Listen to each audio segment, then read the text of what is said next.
Welcome to my latest case, The Secret of the Old Clock. To start, choose Junior or Senior Detective.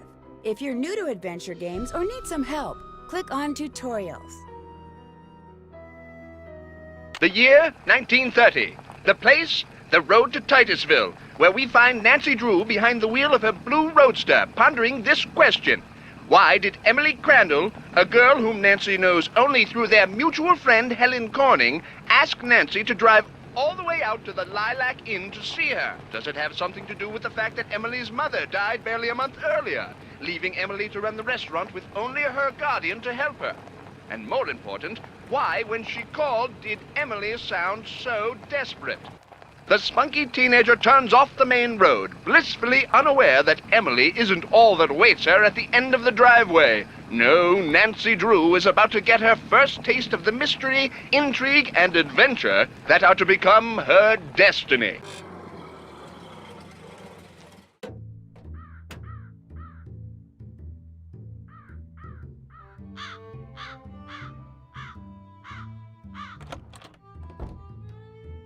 Well, hello. I'll bet my bloomers you're Nancy Drew. That's right. Are you Emily's guardian? You got it. I'm Jane Willoughby. I'm Emily's guardian, but only for the next 3 months until she turns 18. Then she's on her own. It smells like someone's been baking pies. Pies are the Lilac Inn specialty. We get orders from all over. Oh, that reminds me, your father called. You're supposed to call him. You can use the coin phone on the porch. Emily didn't say anything about you coming until just this morning. Is it okay that I'm here? Don't get me wrong, she can invite anybody here she wants. It's just that she's gotten so darn forgetful lately. Maybe she's just, still thinking about her mom. She misses her mom, that's for sure. So do I. Gloria and me, we were best friends, you know? The two of us ran this swell little dress shop over in Capital City. But then she got hitched and I didn't. And the next thing I know, she's writing me saying it would sure take a load off her mind if I could take care of her little girl should something ever happen to her. Emily's father? Died in the war. Cantigny, I think. Anyway, I couldn't say no. I mean, what are best friends for? I just wish I knew how to help Emily. Help her do what? She's been acting so... Look, go talk to her. She probably just needs to spend some time with a bear cat like you instead of some dumb Dora like me. Go on up, she's in her room. Just make like a Boy Scout and be prepared.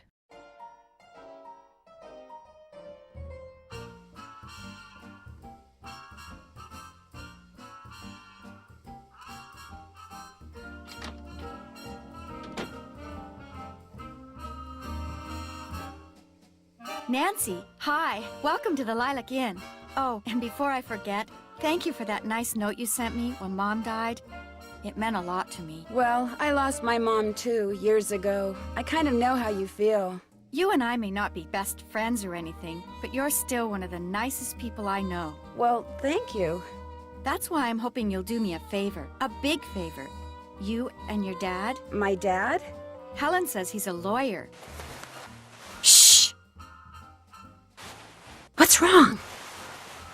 I thought I heard something. Your father has a safe, right? You need to put something in a safe? See this jewelry? I'd like you to take it home with you and put it in your father's safe. It's beautiful.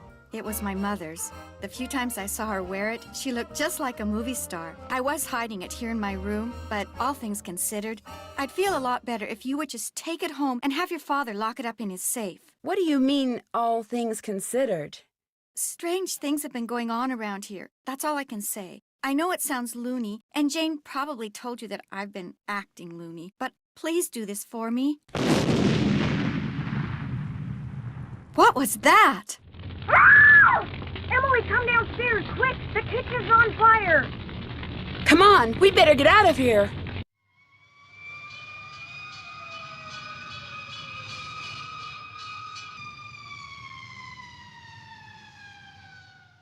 This is horrible, just horrible.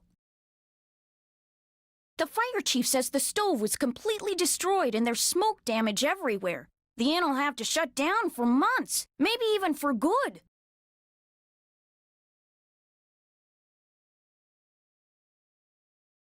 Does he know what caused the explosion? It looked to him like one of the burners on the stove had been left on. The flame either went out or was never lit, but anyway, something made a spark, and boom. He said insurance companies are very reluctant to pay out when things look hinky, and that's when times are good. Where did Emily go? She was right here. Emily was the last person to use the stove. Like I said, she's been real forgetful lately. I think she's pretty upset. But it's not her fault. What with her mom passing away barely a month ago, and me showing up, this total stranger who doesn't know the first thing about kids or running a restaurant, and her trying to do everything all by herself. It's just too much, that's all. Who wouldn't go a little off their nut? I better get that. The line to the regular phone got burned up in the fire, so now the only phone we got is the coin phone on the porch. Excuse me. Emily?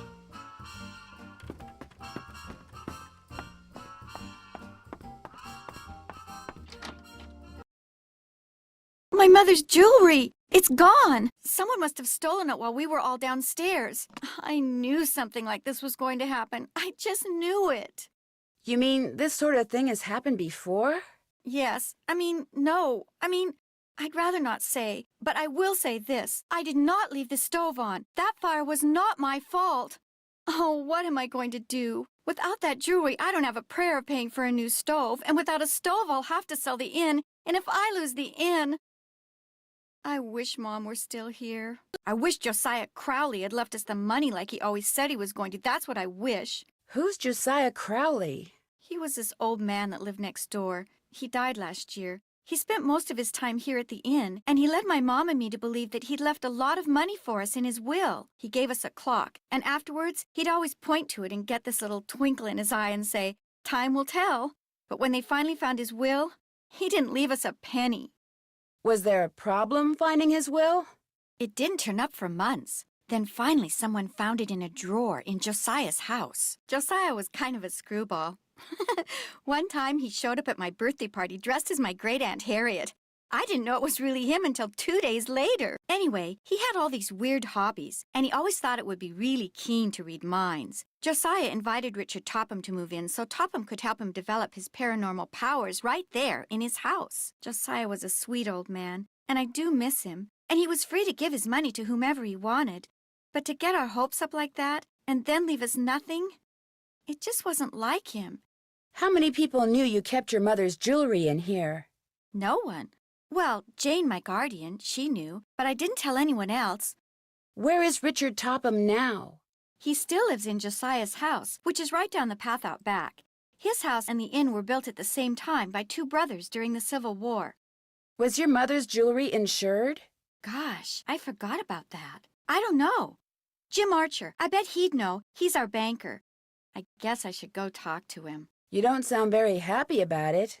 I'm just so bad at business things. And Jane, my guardian, she tries hard, but she's no good at it either. Maybe you could go talk to him. Please? It would be such a big help. Sure. He runs the Main Street Bank. You can't miss it. I'll call him and tell him you're coming. I'll be back in a little bit. Don't forget to call your father.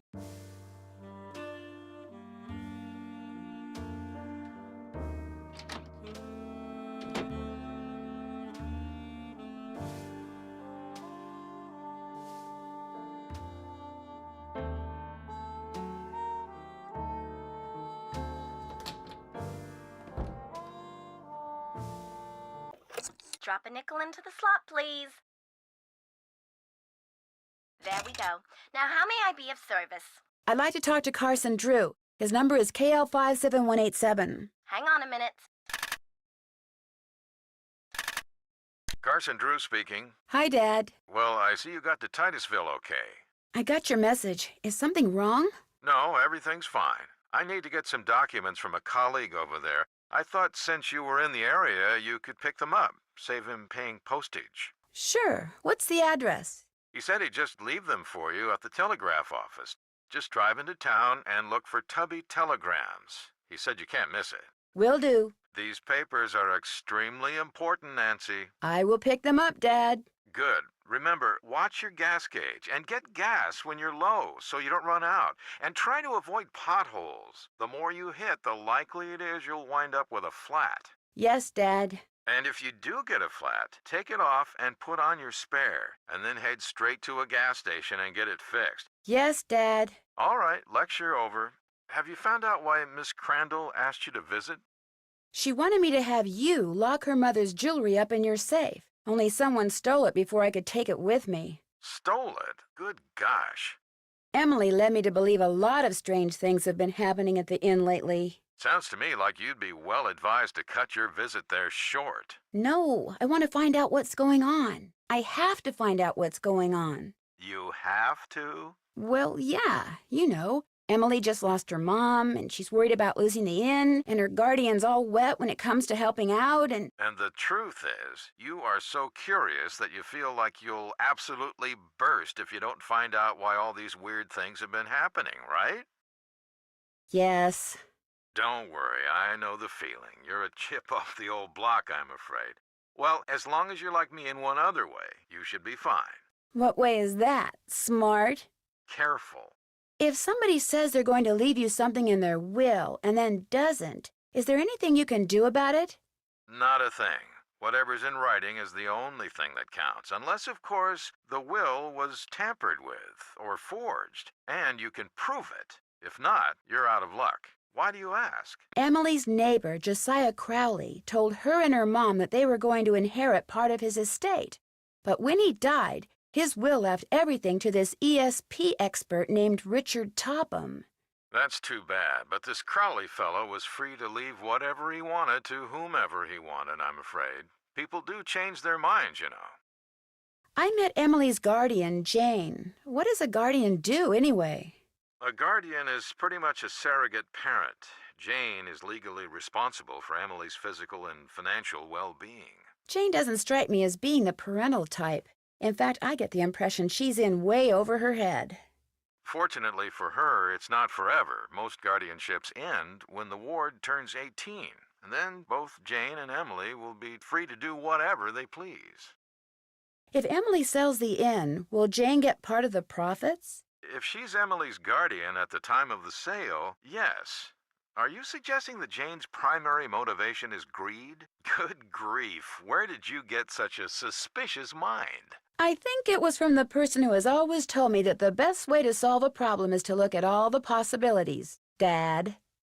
I did say that, didn't I? Goodbye, Dad. Keep in touch.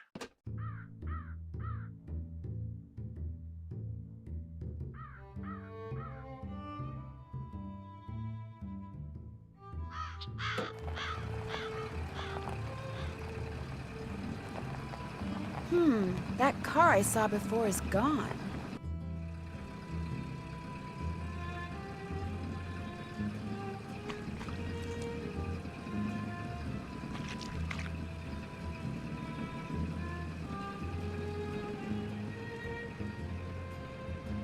Hello, I'm looking for Jim Archer. Right through that door. Hello, are you Nancy Drew? Yes, are you Mr. Archer? Yes, ma'am. Jim Archer. I'm founder, president, manager, and just about everything else you can name when it comes to this fine enterprise. Did Emily tell you why I'm here? She just said you were coming and that she'd appreciate it if I would talk to you. Terrible thing, losing her mother like that, then being saddled with that restaurant, especially now. What do you mean?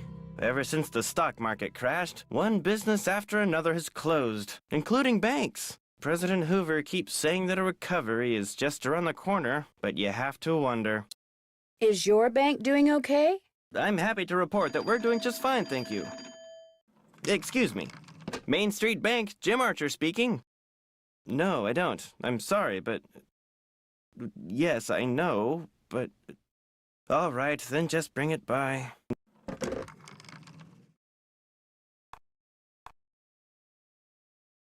Sorry for the interruption. How can I help you? Do you happen to know whether the jewelry Emily inherited from her mother was insured? Well, I know for a fact that it was not. Why? Because someone snuck into the inn today and stole it. Oh, no. I heard there'd been a fire in the kitchen, but when it rains, it pours, doesn't it? I told Gloria not to let that policy lapse. Why did she let it lapse? She felt that since Josiah Crowley would be leaving her a large sum of money when he died, or so she thought, paying to insure her jewelry just wasn't necessary. How well did you know Josiah Crowley? Well enough for him to name me executor of his will. An executor is the person who makes sure the terms of a will are carried out. Why do you think he wound up leaving Gloria nothing? I have no idea. Truth be told, he'd given me the impression that I would be well taken care of when he passed on too. But when I finally read his will, it all went to Topham. Where did Josiah keep his will? He'd hidden it in a chest of drawers in his house. It took me months to find it. When he named me executor, he said he'd tell me where it was hidden when the time was right, whatever that meant. How did Josiah die? He was sitting in the public library reading when apparently his heart just decided it was time to stop. Did he go to the library a lot? First Thursday of every month. That's when the fan magazines would come in. Know what his favorite book was? The Make-Up Secrets of Lon Chaney. The will you found in Josiah's house. Is it possible that Josiah didn't really write it? Well, the thought that it could be a forgery did cross my mind. But an expert verified that the will had been typed on Josiah's typewriter and signed in Josiah's hand. But Richard Topham lived in Josiah's house. He had access to his typewriter, and he could have copied his signature. As far as the law is concerned, the matter is closed, Miss Drew. But it's possible that Josiah's real will is still out there. Are you sure he never gave you any clue as to where he'd hidden his will? Whenever I asked him, he said he'd tell me when the time is right. Although, he got a safe deposit box here about 3 years ago. Has it been opened? Topham has tried to claim its contents, but he can't find the key. If Topham can't find the key, maybe it's because it wasn't in Josiah's house. Now, Miss Drew, I wouldn't go jumping to any conclusions. How well do you know Jane Willoughby? You know, Emily's guardian? Not well at all. Met her once or twice. Seemed a little flighty. Do you think Emily's going to be able to run the inn by herself? Times are just too tough. If she's smart, she'll sell before the bills start piling up. I guess I'll be going. Come back anytime. Don't you ever use this typewriter? That used to be Josiah Crowley's. It was the only thing he left me in his will. Naturally, it doesn't work. The keys always jam. October 9, 1929. Dear Mrs. Sheldon, here is the trivet I said you could borrow for your party at Twin Elms. Please take care of it because I will want it back someday. Your friend, Josiah C. I wonder if Josiah ever got his trivet back.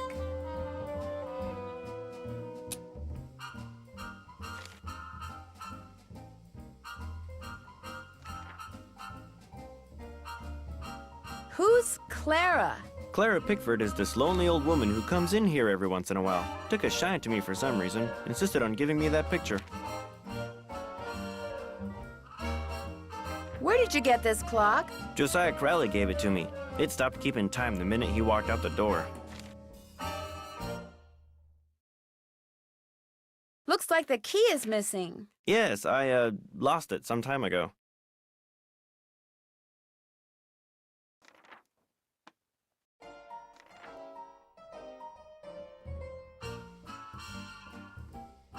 Is this your car? Yes, it is. Bought and paid for.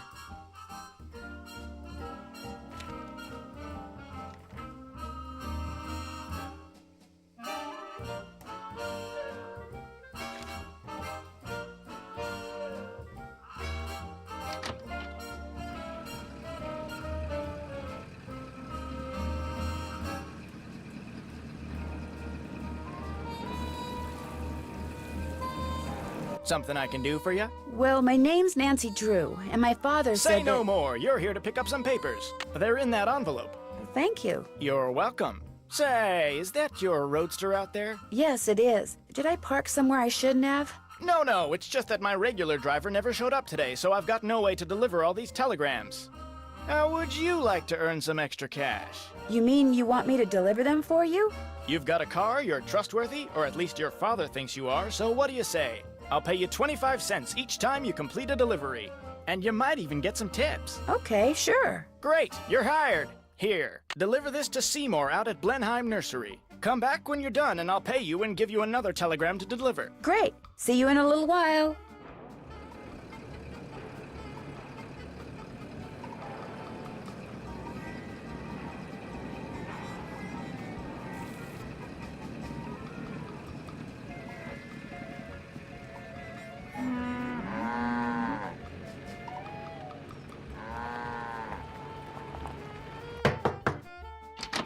Mrs. Sheldon? Yes? My name's Nancy Drew. I'm a friend of Emily Crandall's.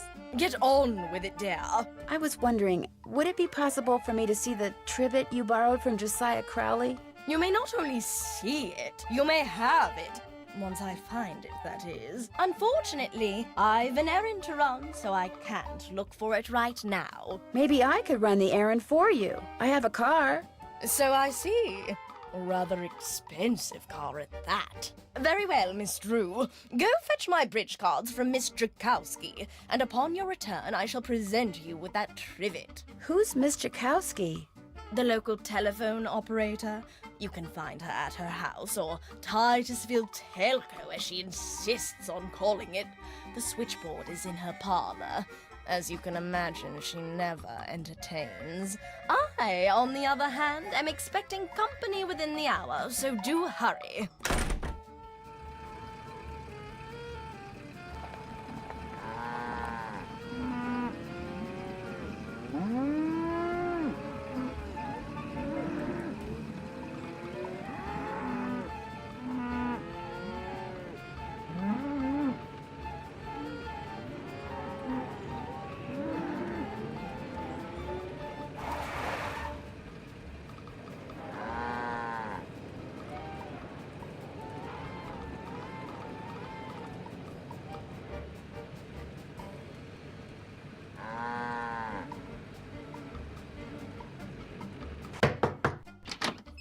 Yeah? Are you Miss Drakowski? Yeah? And you are?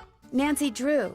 I'm a friend of Emily Crandall's. You know, at the Lilac Inn. Oh, yeah, I put you through to your father, didn't I? You pick up those papers for him yet? Actually, Wait a minute. How did you know about that? See this headset I'm wearing? I plug it in and what do you know? I hear things. Look, I'm kind of pressed for time. Going to a party and it takes me a while to get dolled up.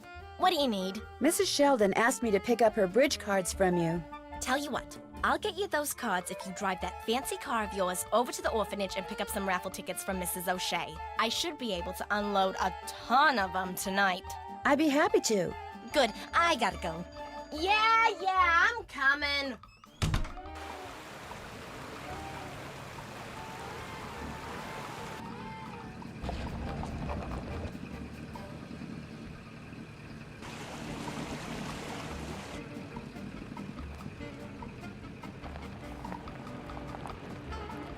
Excuse me, are you Mrs. O'Shea? Yes? My name is Nancy Drew, and Stephen, put that down this instant. We do not run with sticks in our hands or in our mouths. I'm sorry. You were saying? Miss Drakowski asked me to pick up some raffle tickets from you. Oh, yes, the raffle tickets. The fact of the matter is Elsie, no hitting. I can't even think about those raffle tickets right now. I promised the children they'd each get a toy for going a full week without breaking anything. And I'm short 5 toys. Do not eat that, Clarence. Would you like me to get 5 toys for you? Oh, goodness, if you could do that, I'd be forever grateful. They can be any kind of toy at all. The children aren't the least bit picky. Of course it tastes bad, Clarence. It's a pine cone. I better go rinse out his mouth before... Oh, would you look at that? He's actually chewing it. You're not a squirrel, Clarence. Spit that out this instant.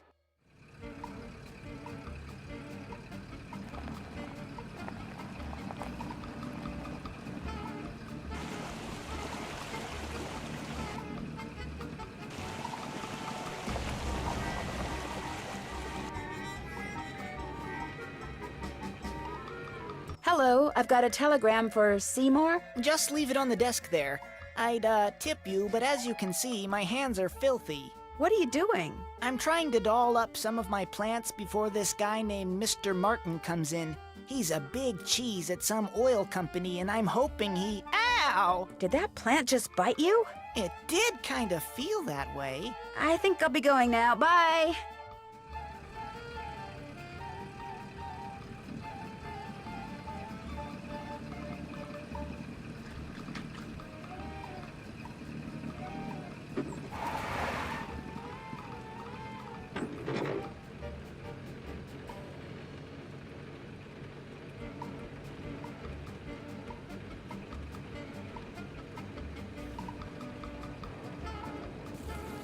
Did you deliver that telegram? I sure did. Good for you. Here's your money. And here's your next telegram. Take this to Counselor Alice out at Camp Avondale. Keep up the good work.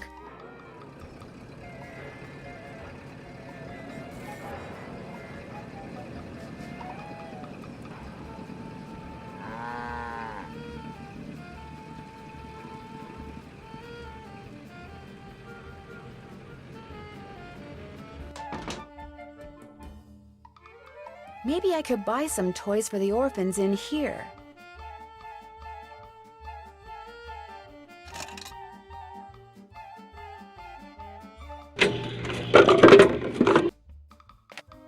Well, that's one toy.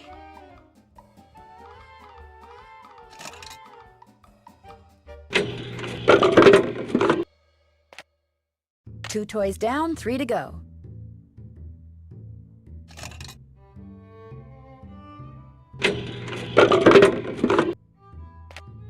That makes 3 toys.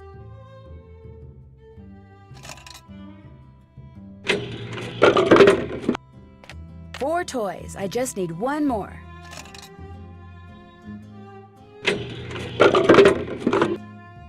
Five toys. That's all I need.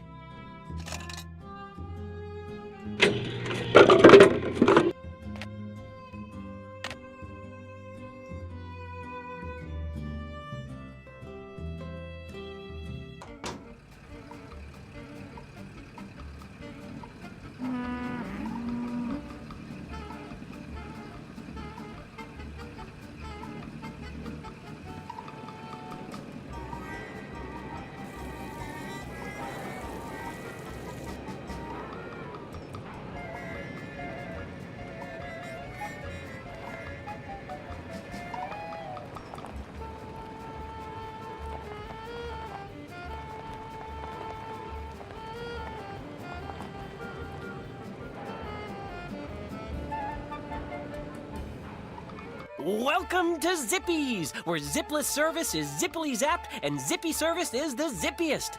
Fill her up? Just 25 cents worth, please.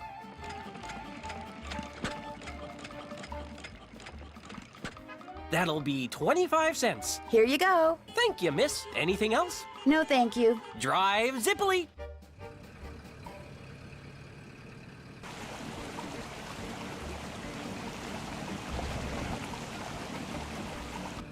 Hi, I've got a telegram for a counselor here named Alice. That's me. Hang on. Oh, go dry up, Jason! What a jokester. Anyway, thanks. I'm afraid I don't have any money to tip you. That's okay. Have a swell day.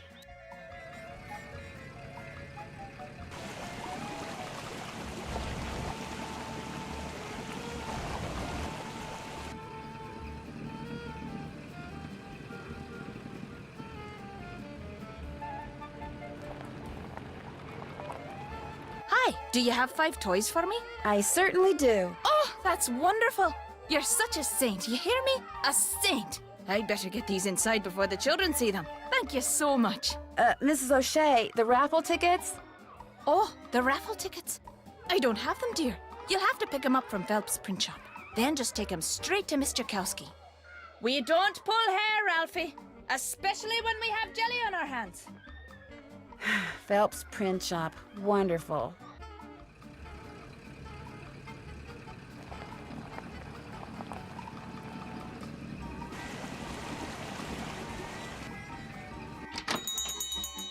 Sorry, young lady, I'm about to close. I'm just here to pick up the raffle tickets you printed for Mrs. O'Shea. Oh, darn it. I did tell her I'd have those done today, didn't I? Well, I'm sorry, but they're just gonna have to wait until tomorrow. Oh, but I need to have them today. And I need to go fishing. Fishing? My brother-in-law thinks he's hot stuff because he caught an 18-inch largemouth bass this morning. So I bet him I could catch a 19-incher by the end of the day. And if I do, I get his stamp collection. And if I don't, he gets mine. And since stamp collecting is about the only hobby I can afford these days, I am going fishing. I know. You stay here and print those raffle tickets, and I'll go fishing for you. Not everybody can catch a 19-inch largemouth bass, you know. It takes skill and muscle and brains. Bass are pretty smart.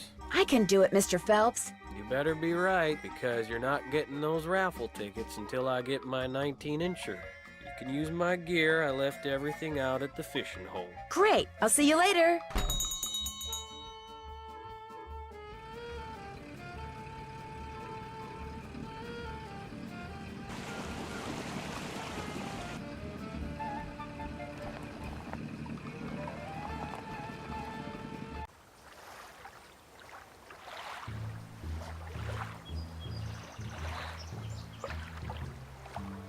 First thing I need to do is bait my hook. Yuck. Now I toss this in the water, and when the bobber goes under the water, I need to pull the line up fast.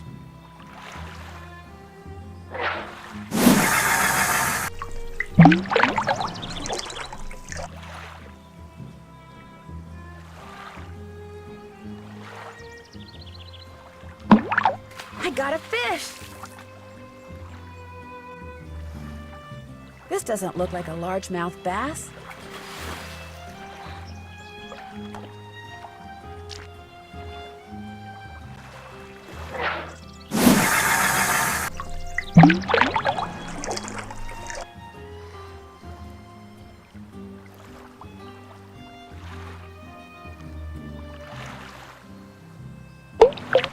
I got a fish!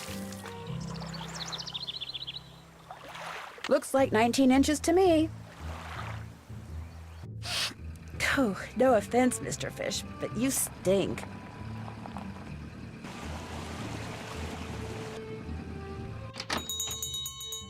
Well, let's see what you got in there. How about that? You did it. Here, let me take it from you. Please do. I think it's starting to get a little ripe. Just rest yourself a minute while I get those raffle tickets. There you go. 10 dozen tickets to the annual Orphans Benefit. Now, if you'll excuse me, I have to go make a telephone call. To your brother-in-law? Yeah, the one who used to collect stamps. Bye.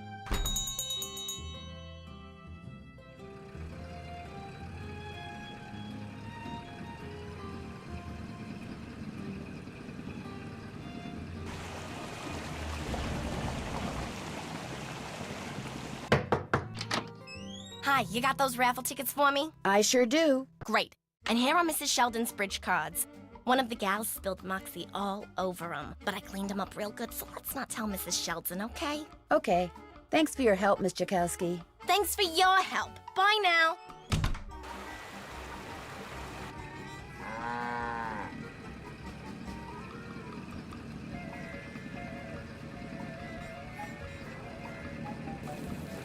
Did you deliver that telegram? I sure did. Good for you. Here's your money.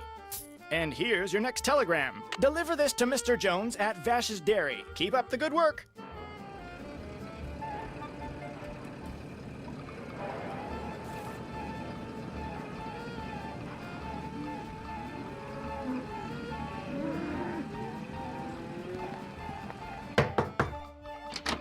Do you have my bridge cards? Right here. Good. And here is Josiah's trivet. I didn't realize when I asked to borrow it that it was such an eyesore. But once a sumptuous dish of my buff stroganoff was placed atop it, I assure you, no one noticed. Now do run along. My guest will be arriving any minute, and that dress of yours, it's, well... I like this dress. It's very flouncy.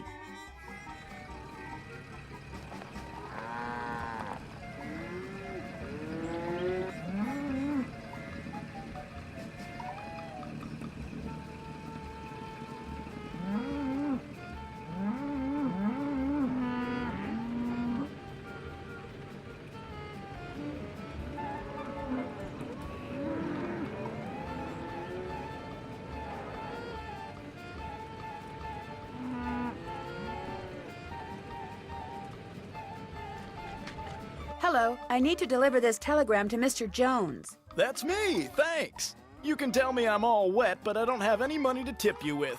Wait a minute, here, how about a nice fresh glass of milk? No, thank you. Bye.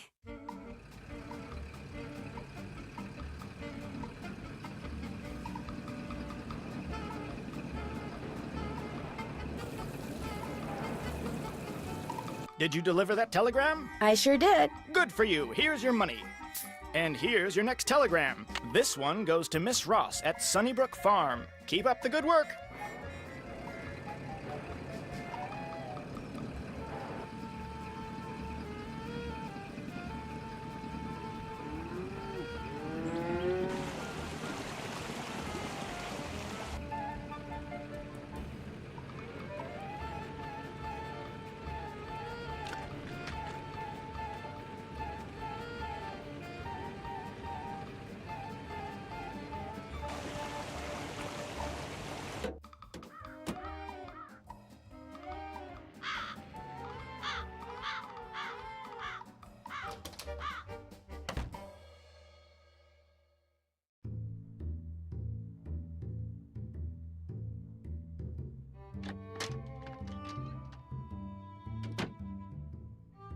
Hi, Nancy.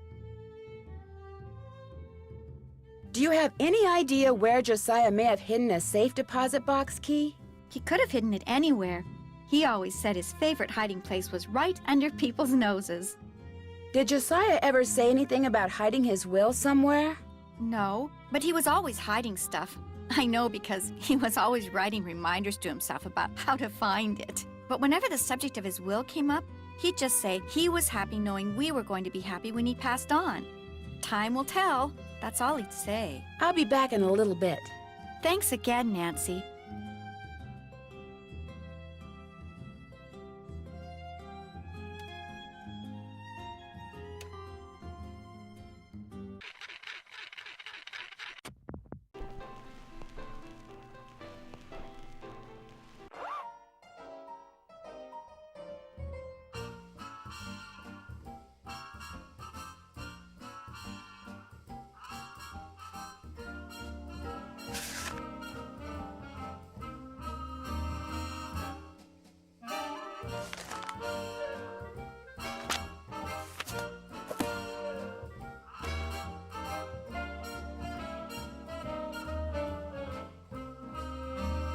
Is this your sewing machine? Actually, that belonged to my mom. She and Jane used to be dressmakers.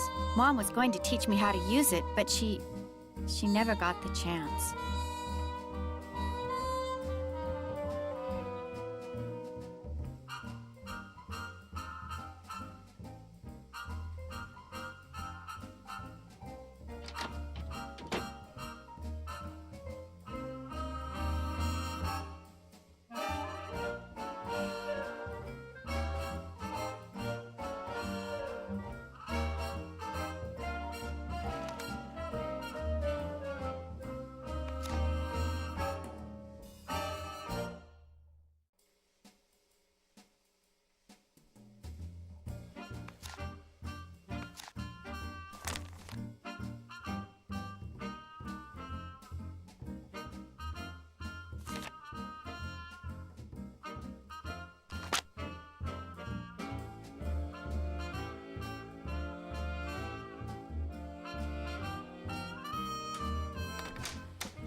From the looks of those lanterns, I'm not the only one who's been down here recently.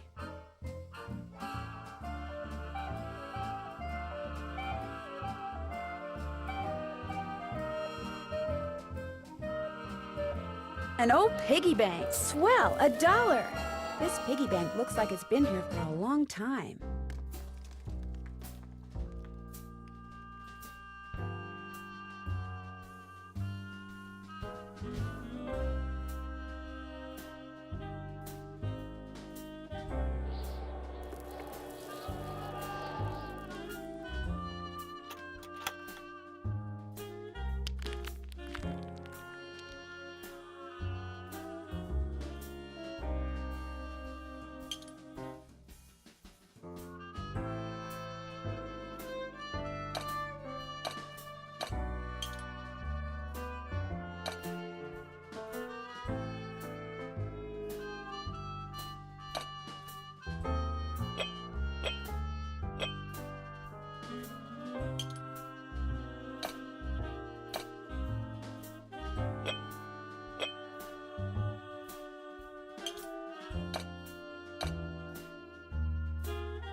Guess I better not leave the lights on. Sounds like this door opens into someone's living room. Lunch? There you go, good kitty.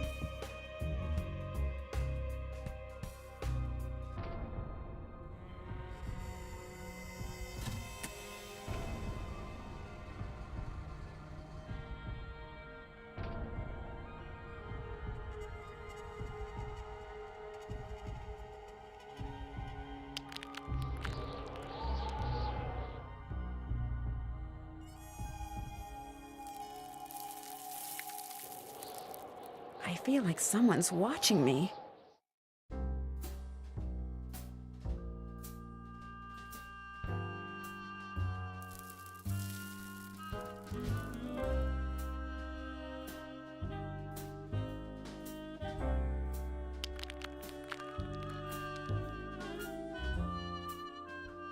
Guess I better not leave the lights on.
Wonder what this mirror's doing in here.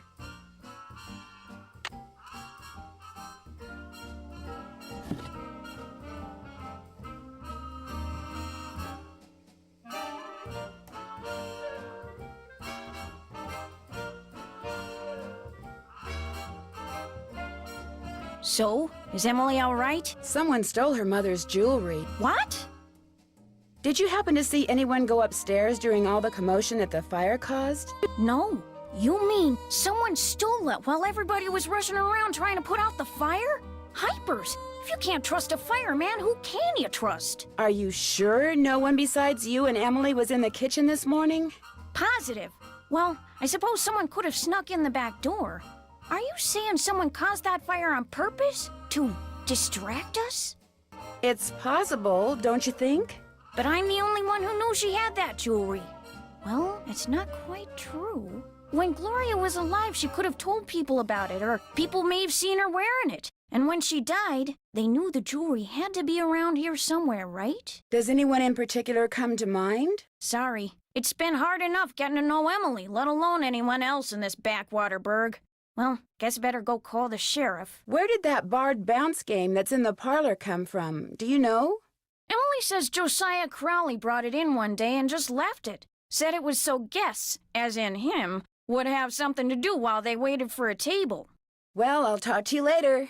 You betcha.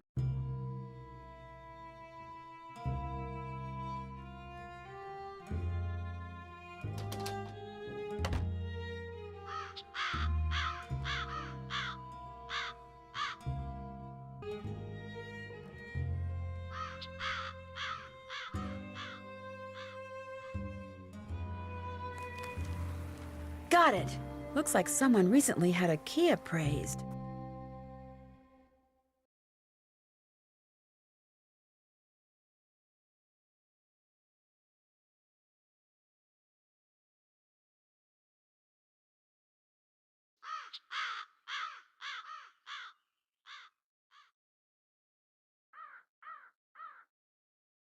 Oh, a miniature golf course. Swell!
Interesting.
I hit it too hard.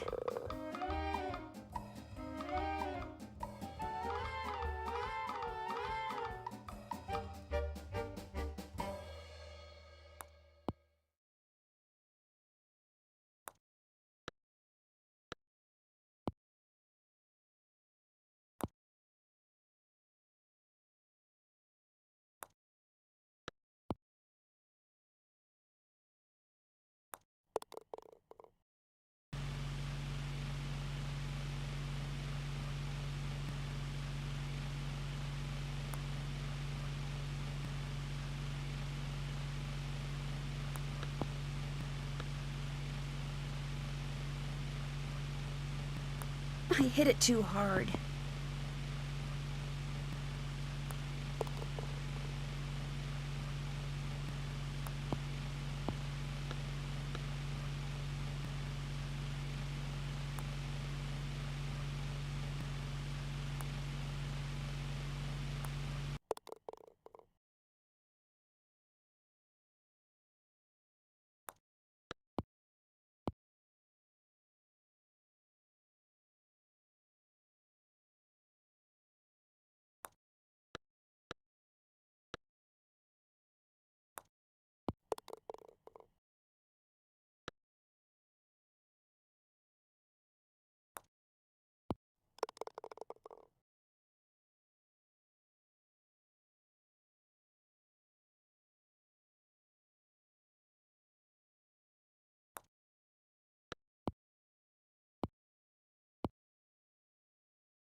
I hit it too hard.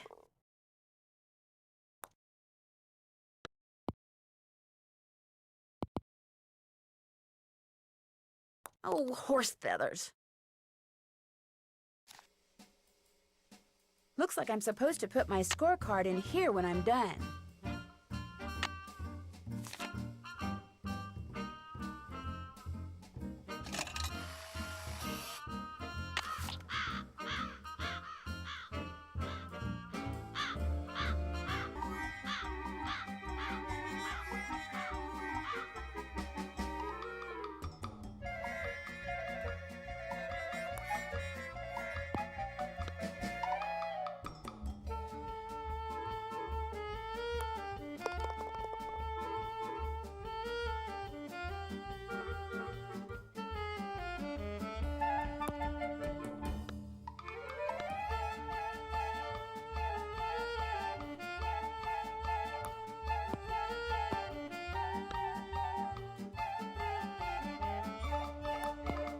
I hit it too hard.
I hit it too hard.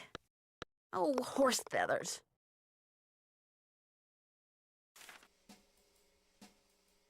Looks like I'm supposed to put my scorecard in here when I'm done.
I hit it too hard.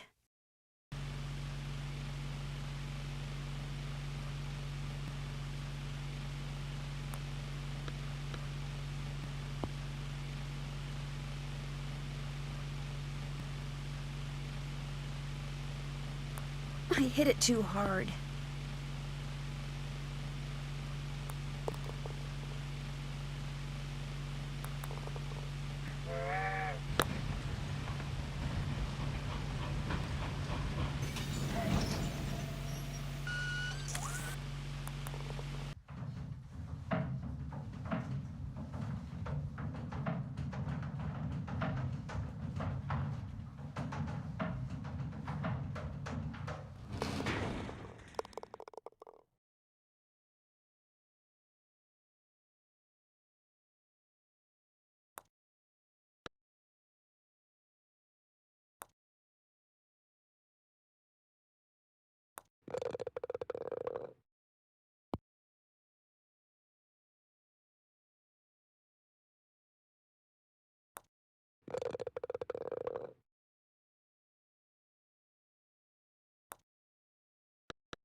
I hit it too hard.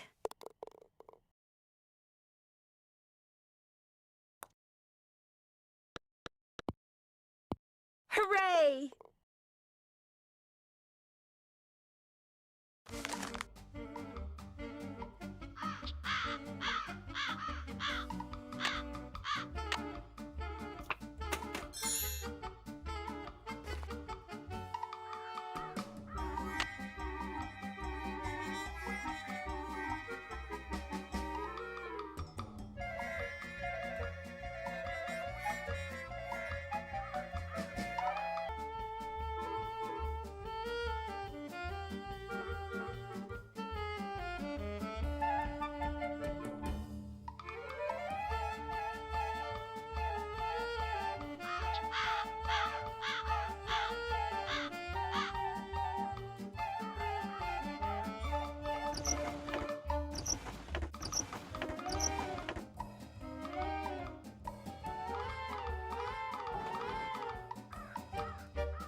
Over here, Miss Drew. Find the toy mouse and give it to Yuri, would you please? Otherwise, he'll just keep meowing. He hates strangers.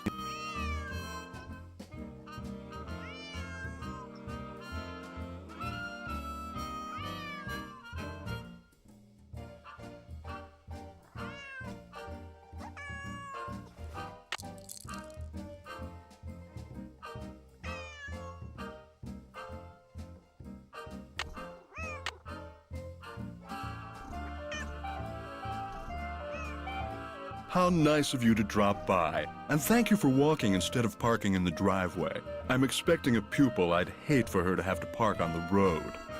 How did you know who I was?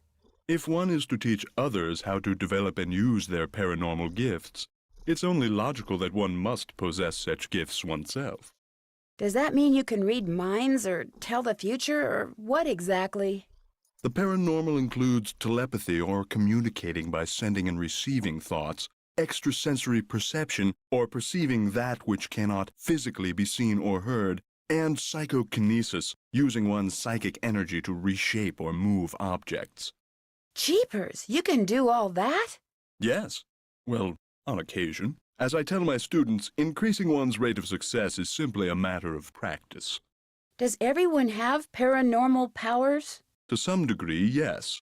The goal of the Topham School for the Study and Development of Paranormal Powers is to enable students to make the most of whatever gifts they have. I take them through exercises designed to help them increase their output of phantasmic energy. If you want to sign up for an introductory session, I believe I have an opening today. What I'd really like to do is talk about Josiah Crowley. Oh, I'm afraid I'm busy, young lady, far too busy to engage in idle conversation. When would be a good time for me to come back? I'll be blunt, Miss Drew. I've discovered that the more time I spend with the, shall we say, intellectually unendowed, the more my cerebral pulsations seem to diminish. I'm afraid I cannot speak to you further unless and until you prove that you are worthy. That is, that your brainwaves are not unacceptably inferior and thus deleterious to mine. How would I do that? What I have here is an exercise in logic. If you can discern the correct solution, then I'll know that conversing with you will do me no psychic harm. You may take it with you. Good luck and good day.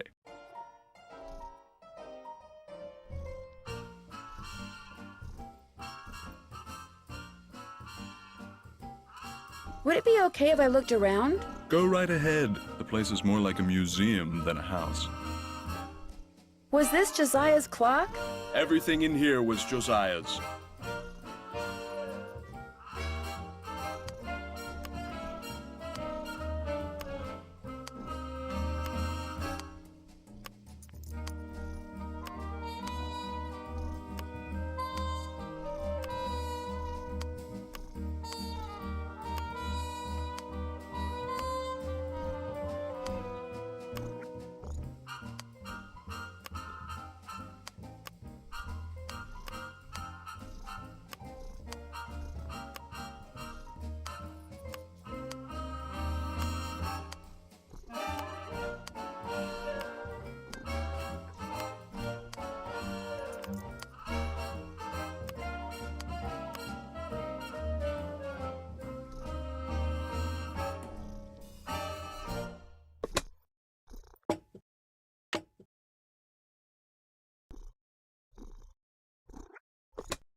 That room is off limits, I'm afraid.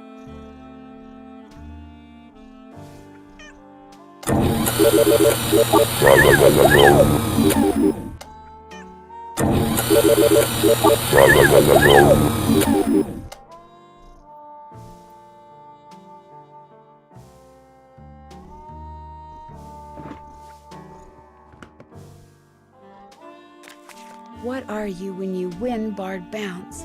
What poet is the cat's meow? What will Para, my miniature golf course, get you? What's Gloria's middle name? Becoder is in the rivet.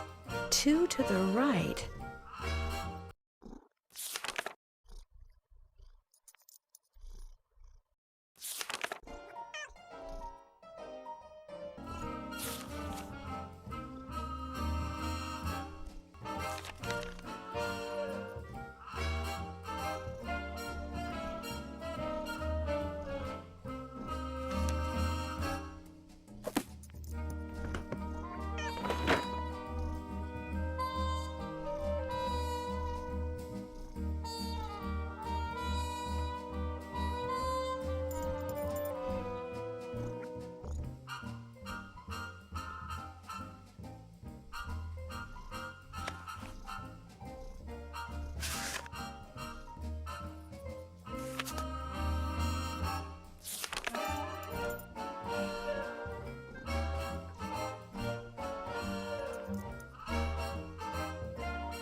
The man on stage in this picture, is that Josiah?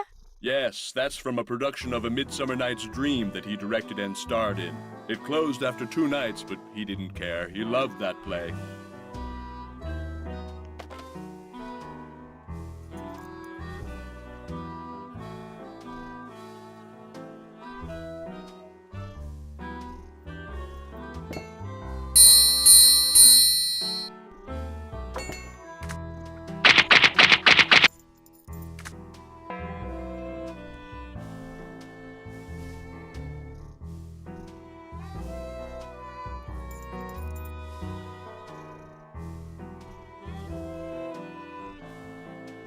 What do you do with these? I put them on the windshields of cars parked in the area. Great advertising. Ever put them on cars at the Lilac Inn? All the time. I've gotten quite a few pupils that way.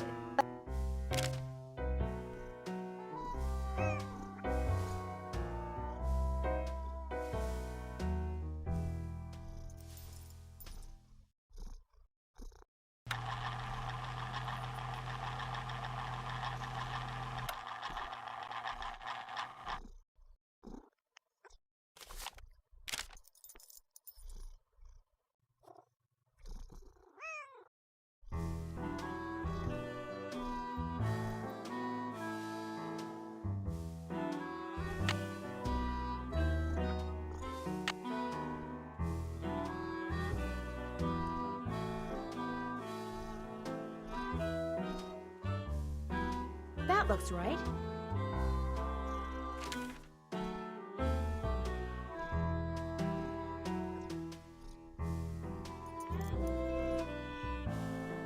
Am I smart or what?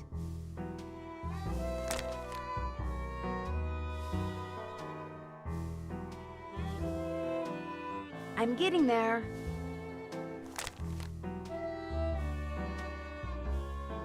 That looks right.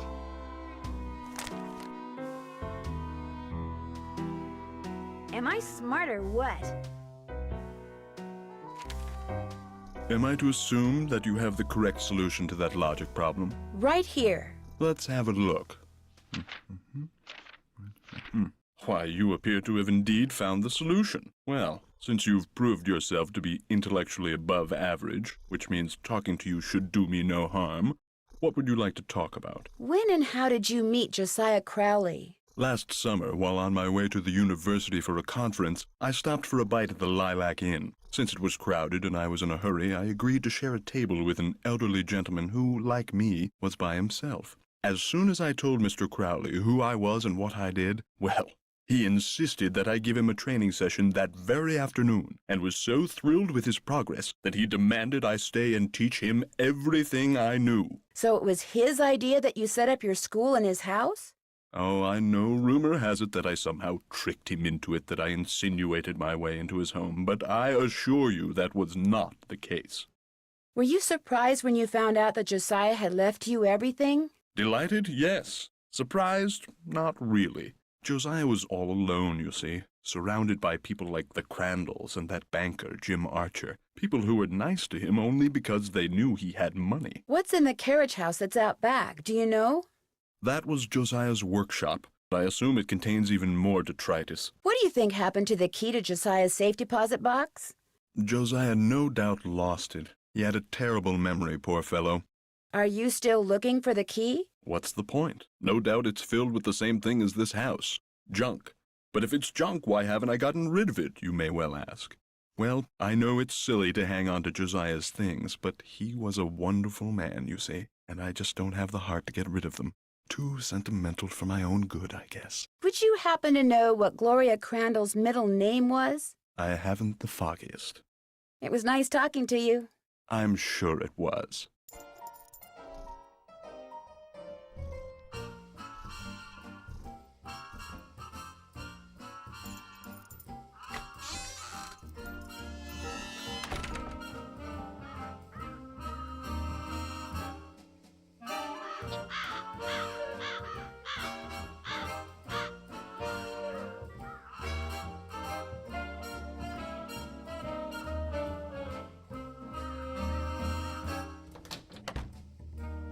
Oh, Nancy, I'm afraid there's been more trouble. Trouble? It's Emily. Oh, this is silly. I'm her guardian. I should just make her sell this place. She's only 17, for Pete's sakes. She should be out meeting boys and going to parties, not trying to run a business. Miss Willoughby, what happened? Just go ask her, and make her tell you everything.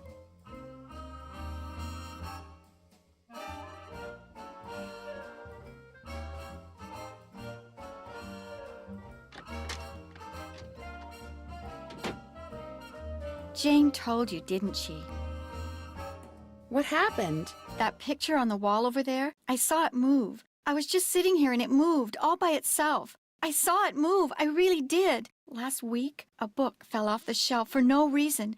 And before that, I heard these weird noises. And almost every day I hear a voice, like a whisper, coming out of nowhere. Jane thinks it's nerves, but I don't want to talk about this. Did you see Jim Archer? I'm afraid I don't have very good news. The jewelry wasn't insured? Your mom dropped the insurance in order to save money for... Shh! Did you hear that? Hear what? Shh! Nothing. I'm going to have to sell the inn, aren't I? You know, it's possible, just possible, that the will that was found was not the will Josiah wrote. You mean he may have left us money after all? No, that's wishful thinking. And I refuse to get my hopes up again because they'll probably just get dashed again. Listen, I feel bad enough that you drove all the way out here for nothing. Maybe you should just go home. Would you mind if I stayed for a while? No, but I really don't feel like being sociable right now. There's nothing for you to do. I'd like to see if Josiah hid a second will somewhere. What are you? Some kind of Sam Spade? Well, just because I've never solved a mystery before doesn't mean I can't. Anyway, there's no harm in trying, right? Who knows? I might turn out to be good at it. Be my guest. What was your mother's middle name? Lois. Why? Oh, just curious. Is the clock in the parlor the one Josiah gave you? Yes. I don't know why he gave it to us. It's never worked, and nobody can open it to find out why. I'll be back in a little bit. Thanks again, Nancy.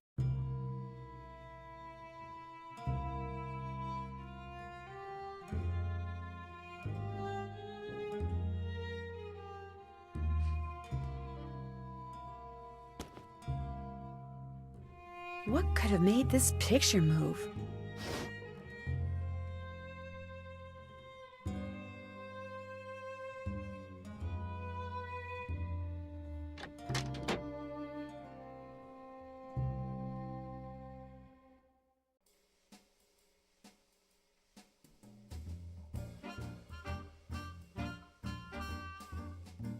So, what did Emily say? Did she tell you about the pictures and the voices? Have you ever seen or heard anything strange around here?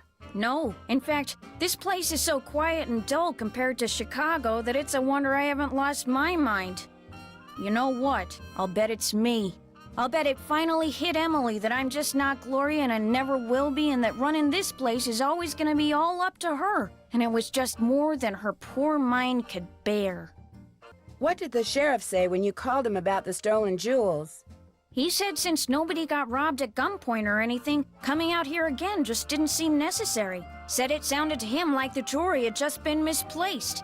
You see, it only felt fair to tell him about Emily's, delicate state of mind. Have you met Richard Topham? Yeah, I've had the displeasure of meeting that quack.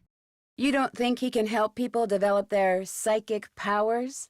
The only thing he's good at is separating little old ladies and dim-witted rubes from their hard-earned cash. In fact, he came over while they were putting out the fire today. Asked me who you were, and I was so frazzled at the time, I told him.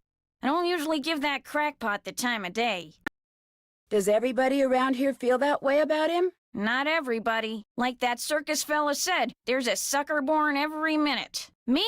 I think ESP is a lot of J-U-N-K. Does the miniature golf course that's out back belong to the inn? No, that was Josiah Crowley's. Way I hear, he built it himself. Was it open to the public? Nope, it was just his own private little course. Can you imagine? Wish I had money to throw around like that. Well, I'll talk to you later. You betcha.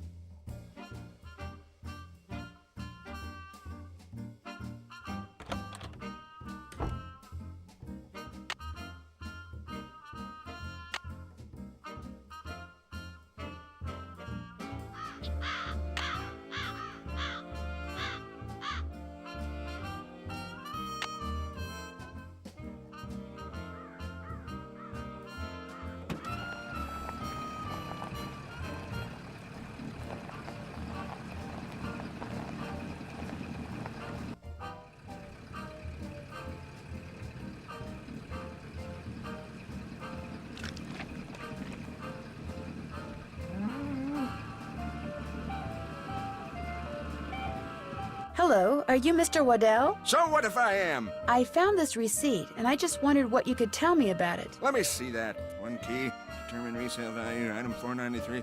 Oh yeah, this was for that key Jim Archer wanted me to appraise. Jim Archer wanted you to appraise a key? It was very ornate, had jewels all over it. Fake jewels, as it turned out. When I told him it was worthless, the cheapskate refused to pay me and told me to keep it. Do you think I could have it? Sure, once you pay the appraisal fee. Which is? $1.50. Here you go. Good, here's the key. Enjoy.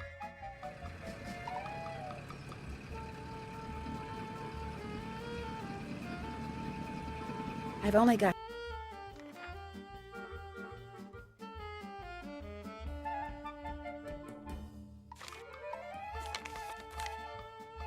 You know, the minute you walked out of here, something occurred to me. You're Carson Drew's daughter, aren't you?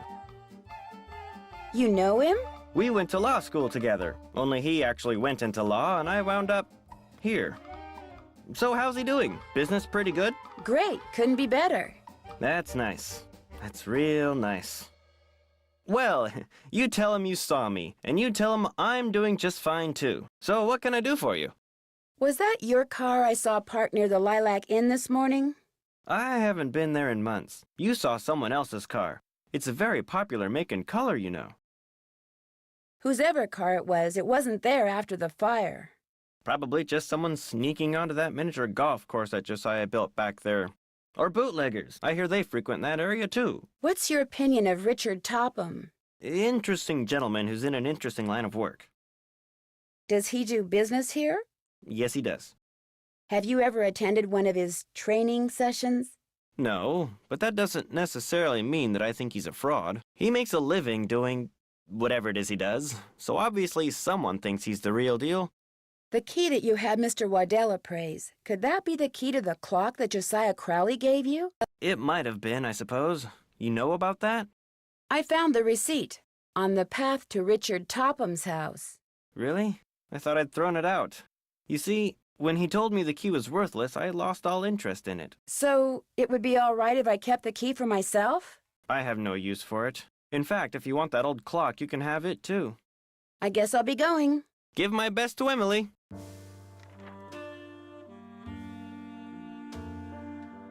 It would sure be nice to be able to open this thing.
I've only got half a tank of gas left.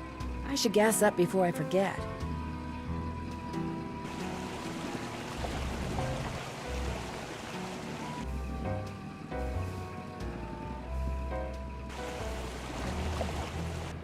Welcome to Zippy's, where zipless service is zippily zapped and zippy service is the zippiest.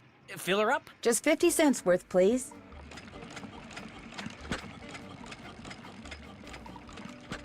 That'll be 50 cents. Here you go. Drive zippily.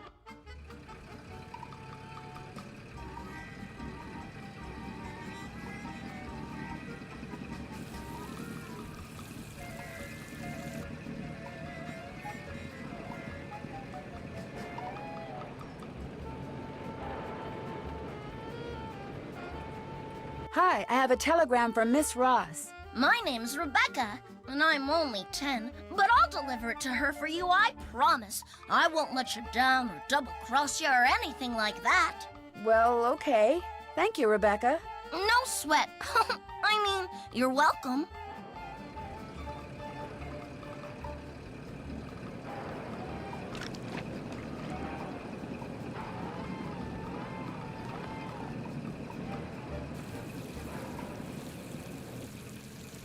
Did you deliver that telegram? I sure did. Good for you. Here's your money.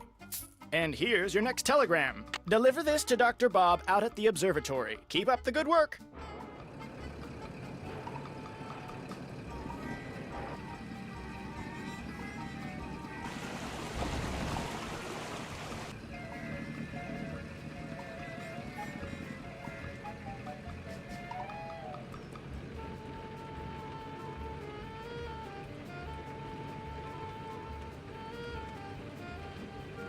I'm supposed to deliver this telegram to Dr. Bob. That would be me, thank you. Wow, that's a big telescope. Come back after dark and I'll let you take a look. You can consider it your tip. I may just do that. Bye-bye.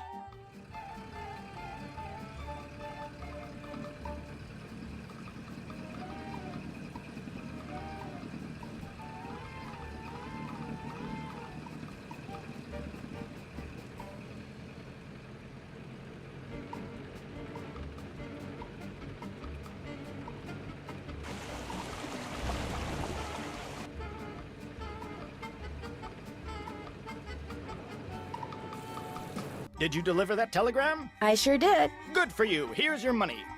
And here's your next telegram. Deliver this to Miss Temple at Lowood Academy. Keep up the good work.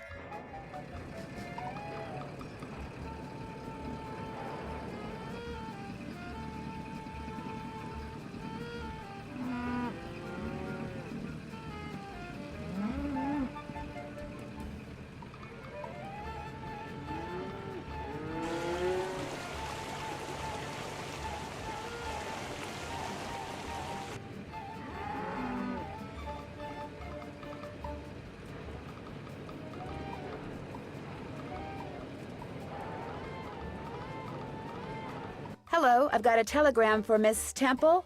I am she. We teachers don't get paid much, you know.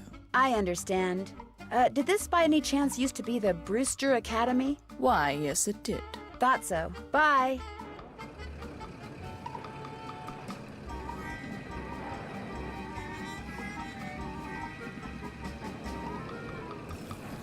Did you deliver that telegram? I sure did. Good for you. Here's your money. And here's your next telegram. This one goes to Dr. Ackerman out at the Deer Mountain Resort. Keep up the good work.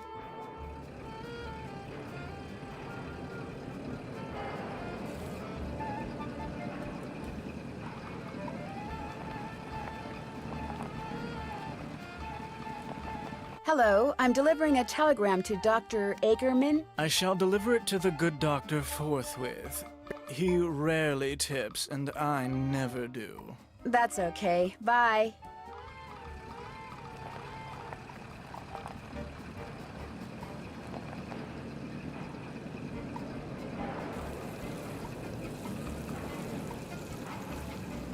Did you deliver that telegram? I sure did. Good for you. Here's your money. And here's your next telegram. This one's for Old Man Johnson out at his farm. Keep up the good work.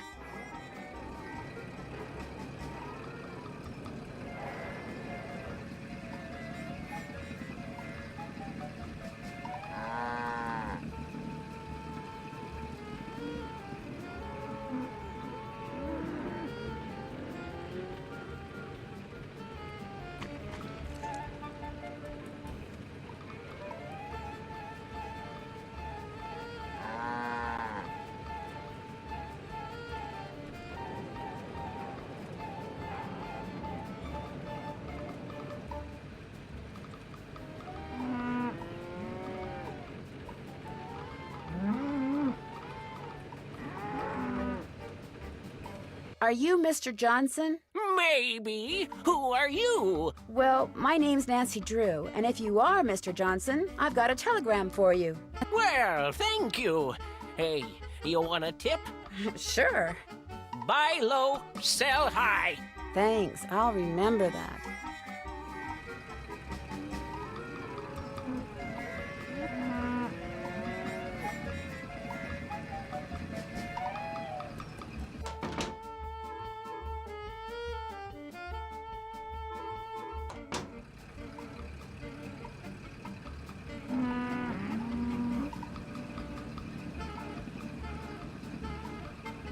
I've only got half a tank of gas left.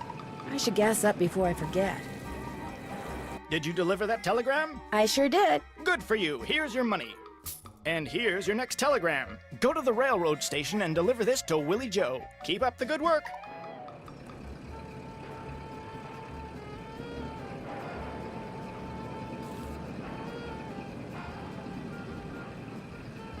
Welcome to Zippy's, where zipless service is zippily zapped and zippy service is the zippiest.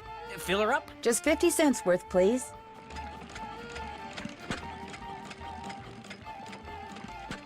That'll be 50 cents. Here you go. Drive zippily.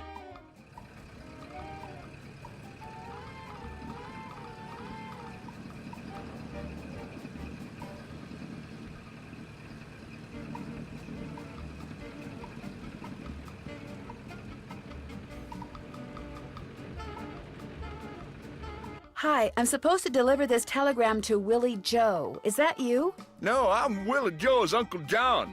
I see that she gets it, though. She? She, with a capital S. Well, bye.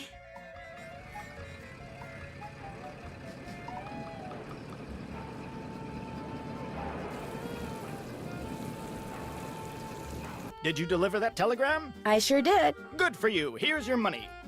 And here's your next telegram. Take this to Phil Connor out at Krollmeister Nails. Keep up the good work.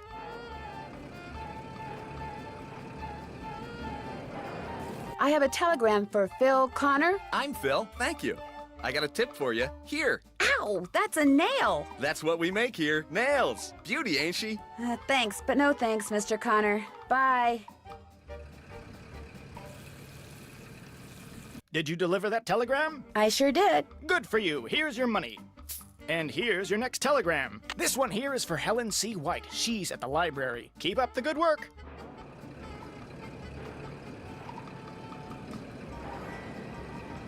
I have a telegram here for... Shh! You're in a library. Sorry. This telegram is for Helen C. White. Who? Helen C.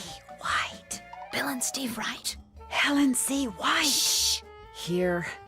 A telegram for Miss White. I'll give it to her. Thank you. You're welcome. What? Never mind. Shh.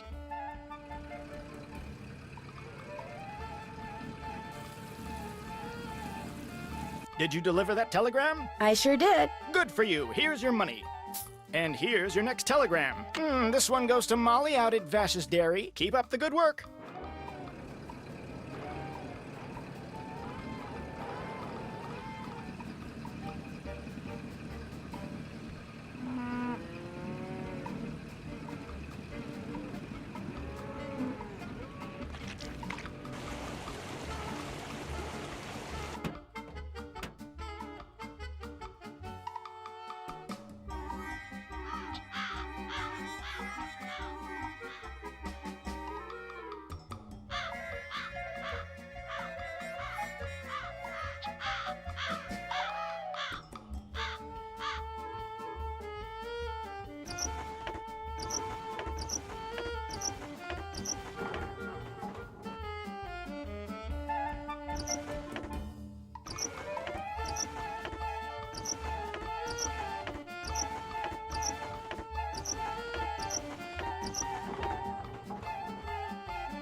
I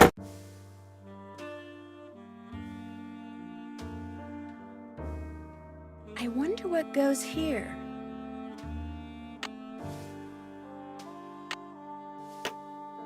I can't get it out.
I need to adjust the mirrors so that the light hits them just right.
I've seen these symbols before. They were in that newspaper story about hobos.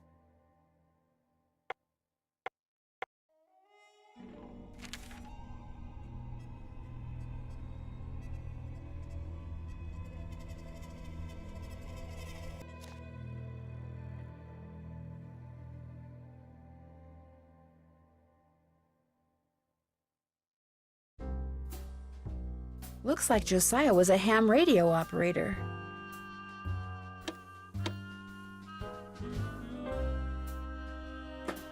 That won't work.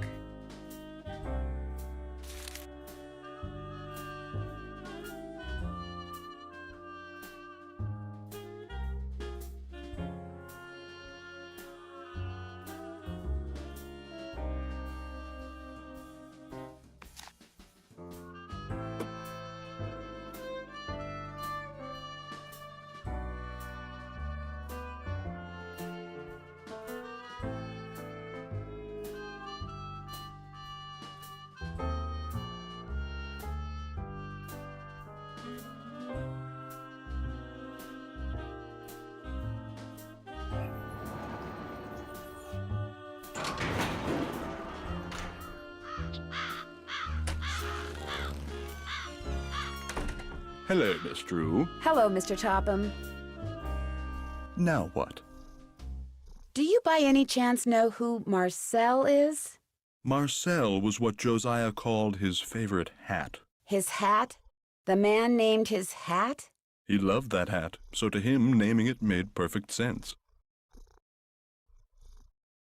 Do you still have Marcel? No, as a matter of fact, I gave that hat to Gloria Crandall. She said she was fond of the old fellow and wanted something to remember him by, although I suspect the real reason she wanted that hat was to see if he'd stashed any money in it. Josiah ordered something from the Krollmeister Crystal Company just before he passed away. Do you know if it ever arrived? You must be talking about that chunk of quartz that came last winter. I still have it right here. Why? I was wondering if I could buy it from you. For my father. He loves quartz. Perhaps we can work something out. You see, amazing as this is going to sound, I am able to project my thoughts into another person's brain. Really? The only problem is, not everyone has the intellectual capacity to receive my thoughts. But since you have already demonstrated a high level of intelligence, yes, you may very well be the ideal subject. Subject? As in experiment? You are going to help me prove that I am telepathic. Here's what we're going to do. I'm going to shuffle a deck which contains 5 sets of these cards. Then I'm going to turn my back, draw a card, look at it, and start transmitting my thoughts. When you receive my thoughts, you will identify the card I'm looking at. Once you correctly identify 5 cards in a row, I'll give you that piece of quartz. But what if I can't do it? Just stay focused on the cards and my superior brain power will do the rest. Very well, let's begin. What card am I holding? I think it's this one. Wrong. Here's another. What card am I holding? I think it's this one. Wrong. Here's another. What card am I thinking about? This one. You go, girl. Here's another. Can you tell me what card this is? This one. Incorrect. You must focus. Here's another. What card is this? This one? Wrong.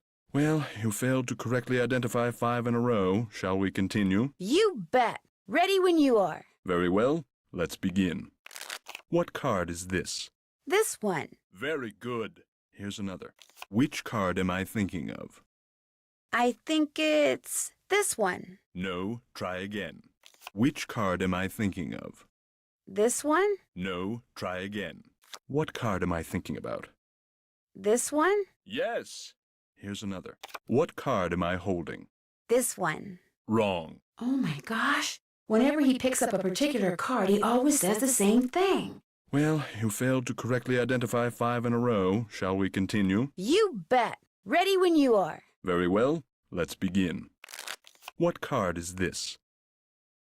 This one. Yes. Here's another. What card am I concentrating on? This one. Yes. Here's another. What card am I thinking about? This one. Wonderful. Here's another. What card am I concentrating on? I think it's This one. Very good. Here's another. What card am I holding? I think it's this one. Wrong. Well, you failed to correctly identify 5 in a row. Shall we continue? You bet. Ready when you are. Very well. Let's begin. This is which card? This one. No, try again. This is which card? This one. Incorrect. You must focus. Here's another. Which card am I thinking of? This one. No, try again. This is which card? This one? Excellent. Here's another. Do you know what card I'm looking at? This one. Wrong. Well, you failed to correctly identify 5 in a row. Shall we continue? You bet. Ready when you are. Very well. Let's begin. What card am I concentrating on? This one. You go, girl. Here's another. Tell me, what card is this? I think it's this one. Wrong. Here's another. Do you know what card I'm looking at? This one. No, try again. What card am I looking at? This one. Incorrect. You must focus. Here's another. What card am I looking at? This one. Very good. I wonder, could he be telling me what card he's picking up by which question he asks me? Well, you failed to correctly identify 5 in a row. Shall we continue? You bet. Ready when you are. Very well. Let's begin. This is which card? This one? Marvelous. Here's another. Can you tell me what card this is? This one. Marvelous. Here's another. This is which card? This one? You go, girl. Here's another. Can you tell me what card this is? This one. You go, girl. Here's another. What card am I concentrating on?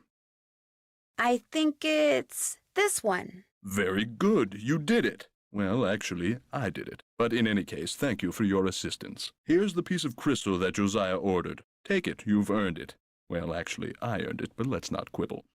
But, Mr. Topham, you didn't really. I'm afraid that subconsciously you may have... Yes? Never mind. Do you need anything else? Do you mind if I look around some more? Be my guest.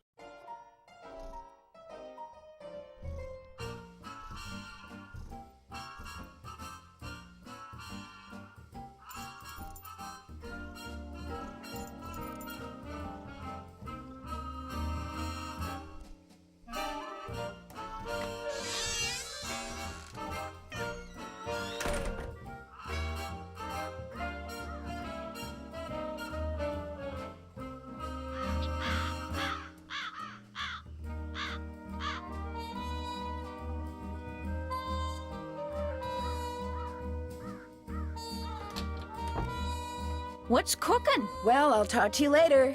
Bye now.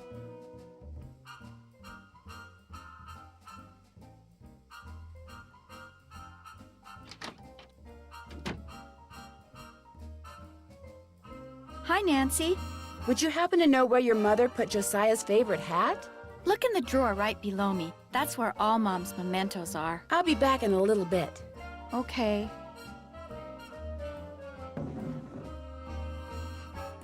Maybe this is the key to Josiah's safe deposit box. You don't need to look at everything in there, do you? Sorry. Hi, Nancy. I'll be back in a little bit. You're the bee's knees.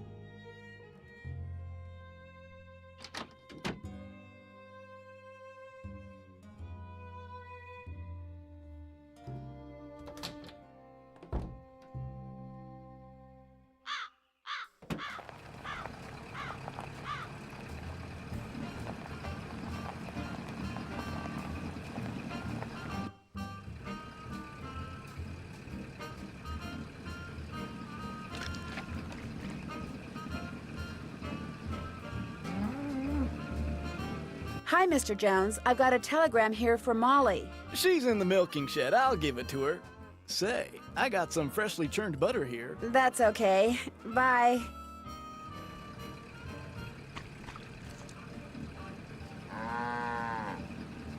Hello, Mr. Waddell. Now what? I need for you to cut a blank from this piece of quartz. No big deal. Let's see it. The blank needs to be just like the one you made before for Josiah Crowley. Like I said, no big deal. You're gonna have to cough up $2, though. You can pay me when you pick it up. Good day.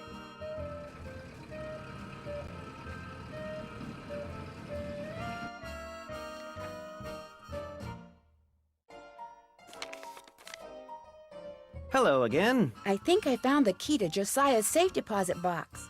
Really? I have it right here. It is from this bank. May I see if it opens the box? It takes 2 keys to open a safe deposit box. The owner's key and my key. And in this case, I'm under no obligation to open it for you. Oh, but However, were you to do me a small favor... Sure. I hired a seamstress to make a dress for my wife's birthday next week. Unfortunately, the seamstress and I had a falling out, and now I need to find someone to finish the dress. Maybe I could find somebody. How much are you willing to pay them? Oh, the fact of the matter is, the dressmaker quit because I couldn't pay her. I misled you before. Business is not fine. This bank is on the brink of ruin. Oh, I'm sorry to hear that, Mr. Archer. I wanted to get my wife something nice because, well, it might be the last nice thing she gets for a long, long time. Now, Emily once mentioned that Jane used to be a dressmaker. Say no more. Just give me the dress and I'll take care of it. I have it right here. The seamstress said that all the pieces have been cut out and basted together. All that's needed is a sewing machine. When it's finished, bring it back and I'll let you try that key in Josiah's safe deposit box. I guess I'll be going. Say hi to Carson for me.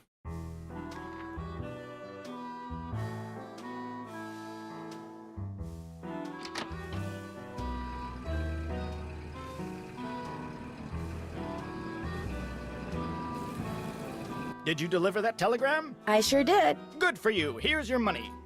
And here's your next telegram. Here's one for Audrey out at Blenheim Nursery. Keep up the good work.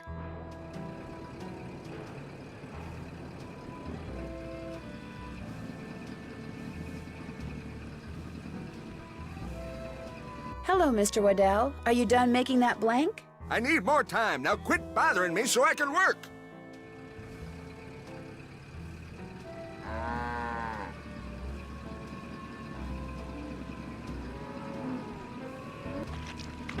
Hello, I've got a telegram here for Audrey. I'll see that she gets it. Just leave it on the desk. My hands are still really filthy. That's okay. Bye.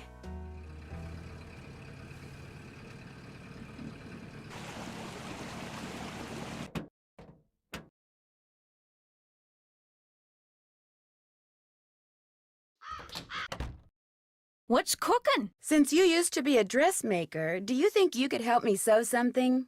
Me? Sew? No, I can't. Sewing takes practice, and I haven't sewed a stitch in years. Whatever it is, believe me, I'd wreck it. Then how about giving me some pointers? No can do. Sorry. Well, I'll talk to you later. Alrighty-dighty.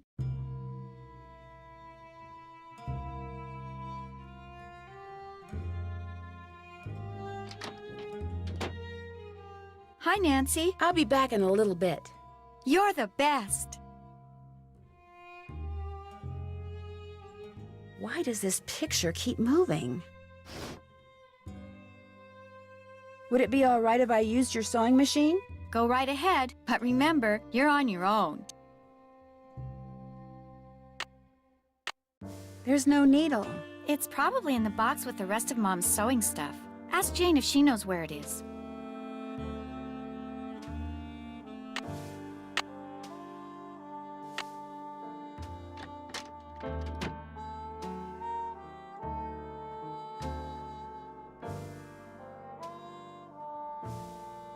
What's cooking? Would you happen to know where the needle for the sewing machine in Emily's room is? I moved all of Gloria's sewing things out of there and put them in a little box. Look, I'm supposed to get the pies we baked before all the hullabaloo this morning ready for the delivery man. They gotta be put in the shipping container just so, or he casts a kitten. This is how he wants them organized.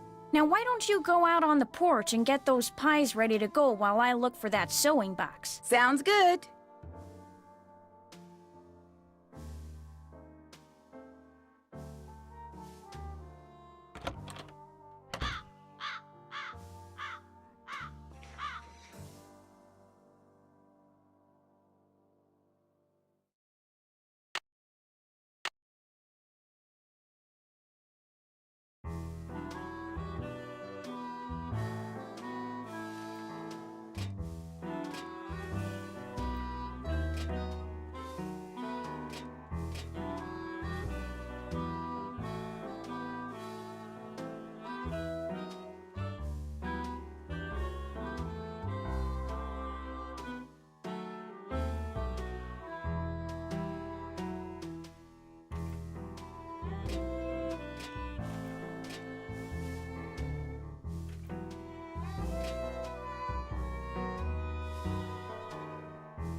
All done.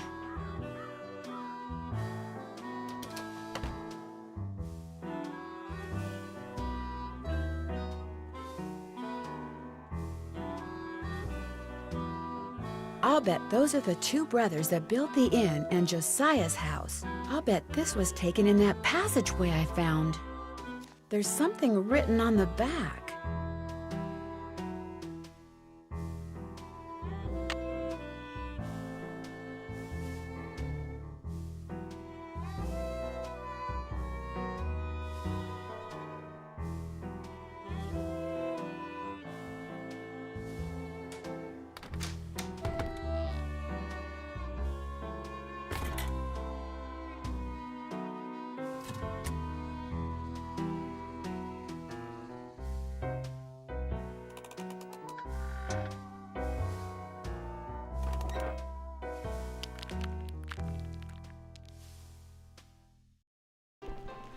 Jeepers, I'm behind one of the walls in Emily's room. I'll bet that's how someone makes that picture move.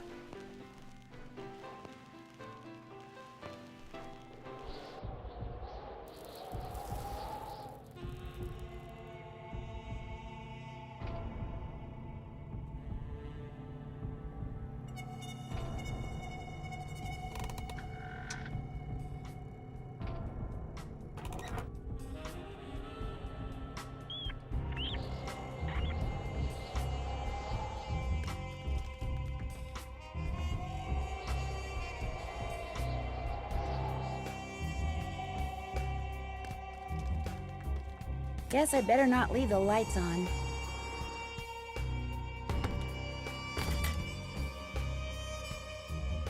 Thanks for doing the pies. The more I do it, the worse I seem to get at it. Here's that box. I'm sure that sewing machine needle is in there somewhere.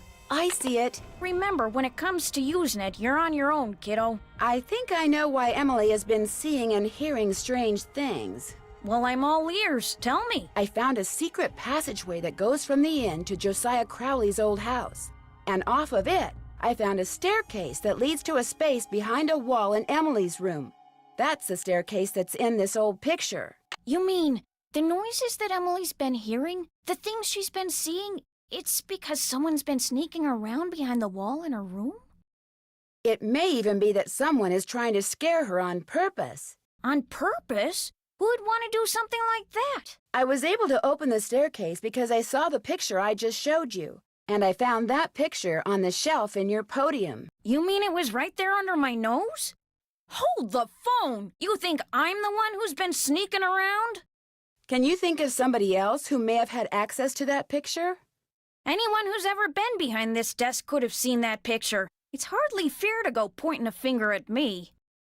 Maybe Emily will know something about it. She went into town to run some errands. At least that's what I told her to do. Heaven knows she could use some fresh air. Well, I'll talk to you later. Don't take any wooden nickels.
I bet a needle goes here.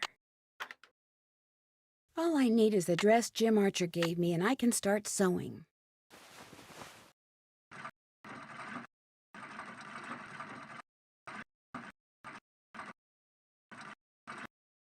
Would I wear this? No.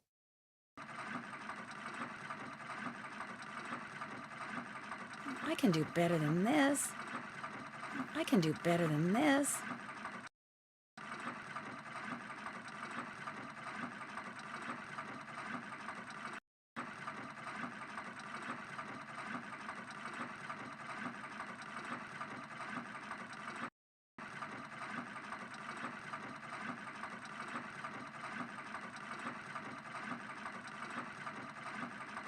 I made too many mistakes. I'd better do it over.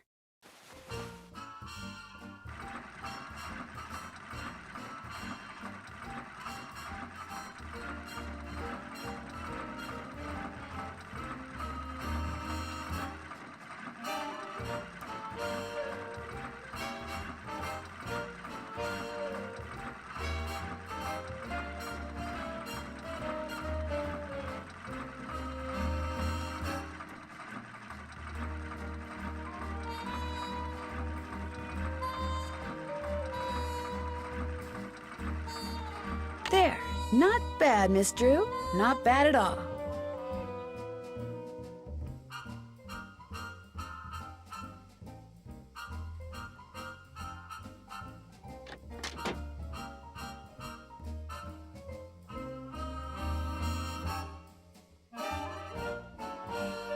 What's cooking? Well, I'll talk to you later.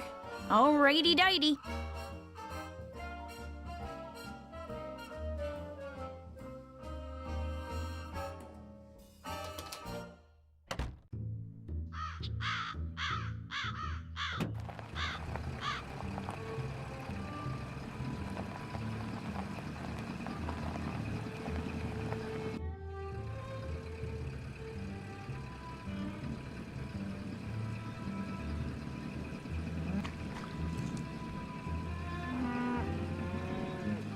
Hello, Mr. Waddell. Are you done making that blank? Have you got my fee? Right here. Good. Here's the blank I cut for you. Enjoy.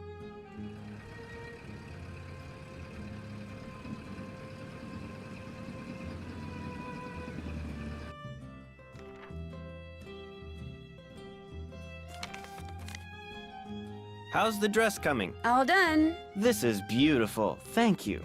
Now let's see if that key you found opens up Josiah's safe deposit box.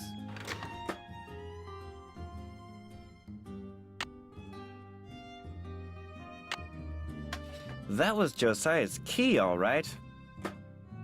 But that is not Josiah's will. It looks like some kind of journal. Would it be okay if I kept this?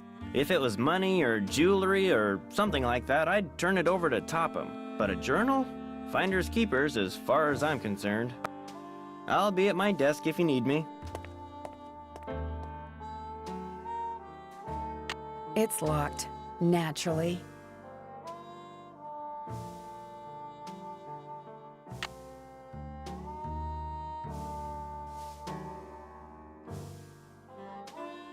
It's locked, naturally.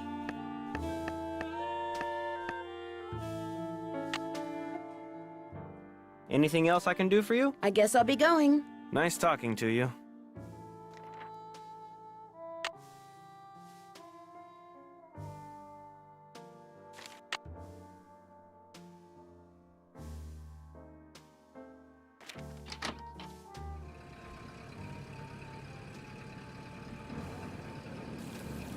Did you deliver that telegram? I sure did. Good for you. Here's your money.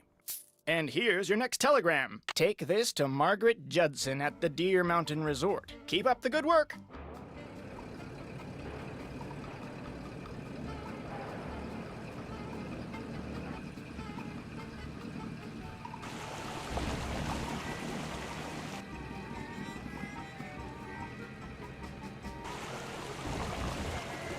Welcome to Zippy's, where zipless service is zippily zapped and zippy service is the zippiest. Fill her up? Just 25 cents worth, please.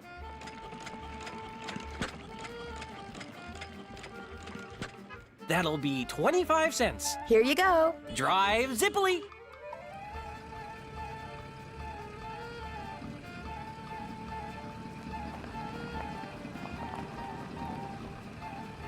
Hello, I have a telegram here for Margaret Judson. She'll be delighted, I'm sure. I'll take it to her. Thank you. Bye.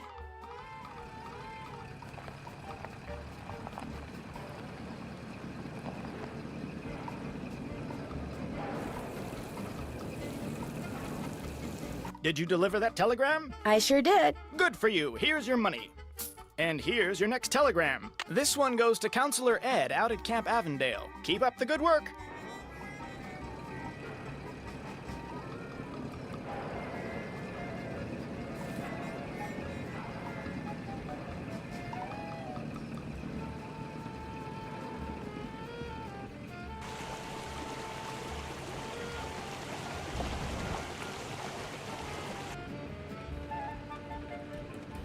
Hi, Alice. Is Counselor Ed around? He has a telegram. I think he's down at the swim dock. I'll take it to him. Thank you. Bye.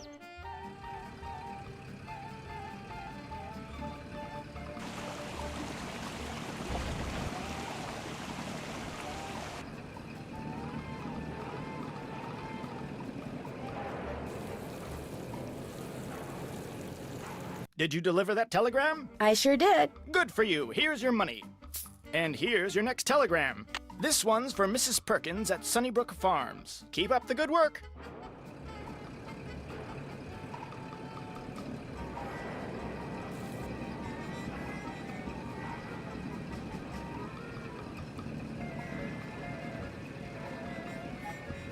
Hi, Rebecca. I'm supposed to deliver this to Mrs. Perkins. You better let me deliver it. Mrs. Perkins can be very grumpy, even when my curls are at their curliest and my dimples are at their dimpliest, and I'd much rather she yell at me than you.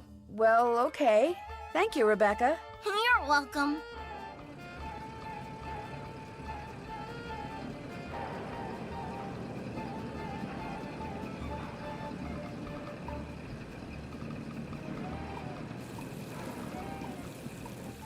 Did you deliver that telegram? I sure did. Good for you. Here's your money. And here's your next telegram. Deliver this to Professor Randall out at the observatory. Keep up the good work.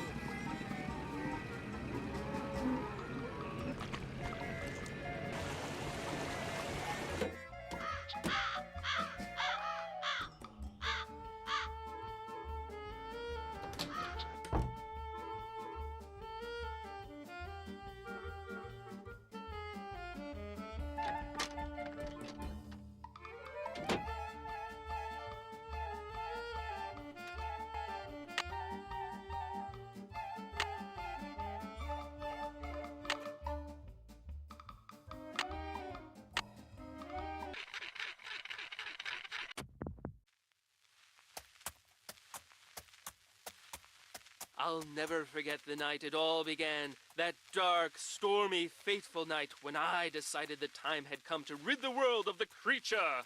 But it would take money to do that, and to get money, I needed to confront my arch-enemy, Nick, who had recently become able to transform himself fittingly into a giant warthog. When his forest hideaway came into view, I dismounted and approached the door on foot so I could take him by surprise.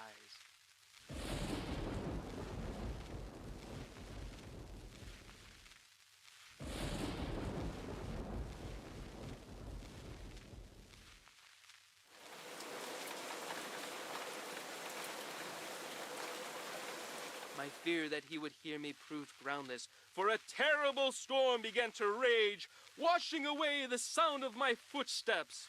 I peered through the rain-streaked window beside his front door and could see him sitting in front of the fire. He had returned to human form, but the malicious smile on his face suggested that he was recalling his recent porcine exploits.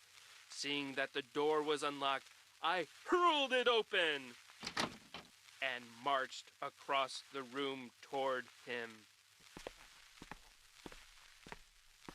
"Step away from that bottle of warthog potion," I commanded, "and give me the 20 gold coins you stole from my poor servant."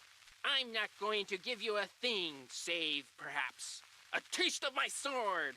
And with that, he drew his sword. In an instant, I had drawn mine, and so commenced the fiercest sword fight the world had ever known. The storm raging outside paled in comparison to our battle. To my surprise, Nick's experiences as a lower life form seemed to have improved his skill as a swordsman. I feinted, I parried, and yet victory eluded me.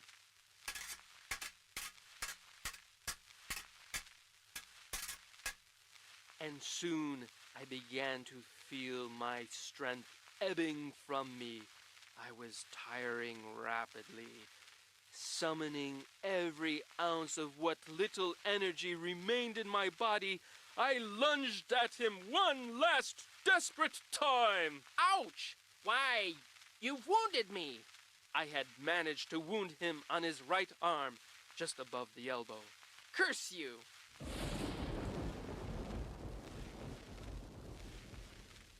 His words, punctuated as they were by an untimely clap of thunder, sent a shiver down my spine.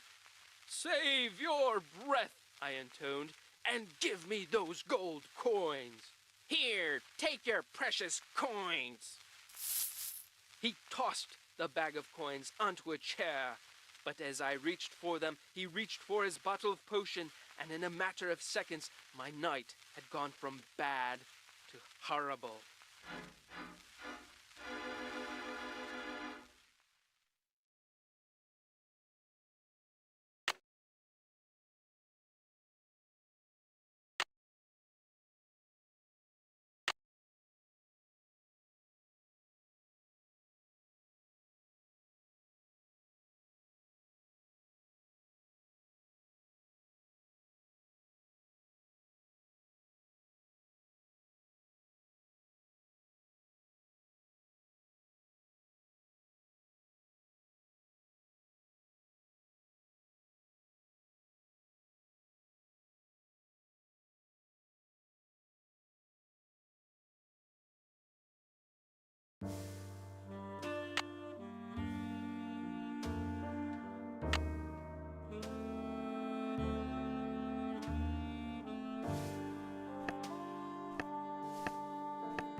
Flute, 7.025 megahertz. Puck!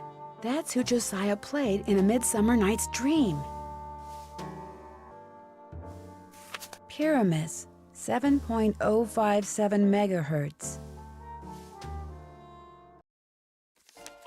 Thisbe, 7.050 megahertz. It looks like some kind of record of the people Josiah talked to on his ham radio.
Hello? Can anyone hear me? Speak to me. Hello? This is Flute, but you sure don't sound like Puck, so explain yourself. My name's Nancy Drew. So where's Puck? Well, I'm pretty sure Puck's real name was Josiah Crowley, and I hate to say it, but he passed away earlier this year. Ah, that's a shame. Heck, I never got to give him his sentence. His sentence? Well, see, a while back, Puck dictated a sentence to me, and told me that if and when he recited a certain passage from Shakespeare, I was to respond with that sentence. Weird fellow, that Puck. Could you tell me the sentence? Oh, no, Puck made me promise. I can only say the sentence after I hear the passage from Shakespeare. Is the passage from one of his plays? Darned if I know. What if I figured out the passage? Would you tell me the sentence then? I suppose I could do that, yes. Did you know Puck very well? I felt like I did. Met him over the radio a couple of years ago. What a character. What'd you say his real name was? Josiah Crowley. Strange. I never heard of him. Why is that strange? He led me to believe he was this big cheese out in Hollywood. You know, some famous producer, director or something. Said he owned his own studio. He didn't own a studio, and he certainly didn't live in Hollywood. I'll be darned. So he was just lying to me. Well, that's all right. I may have told him a fib or three over the years myself. Like the time I told him I was a scratch golfer. I don't even know what that means. In any case, you tell me the passage, I'll tell you the sentence. Until then, over and out.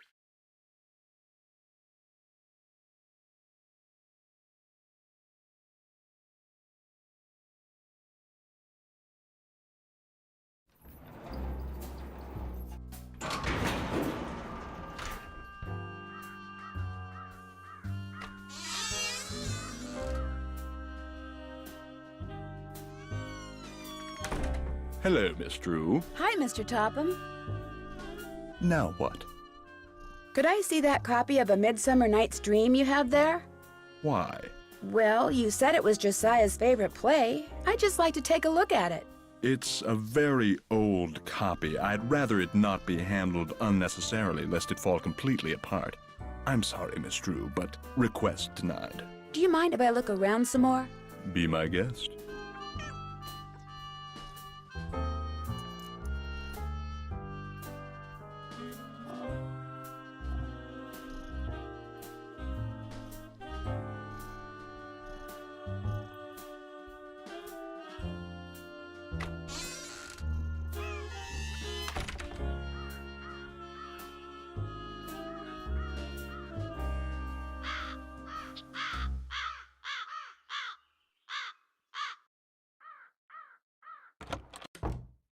What's cooking? Well, I'll talk to you later.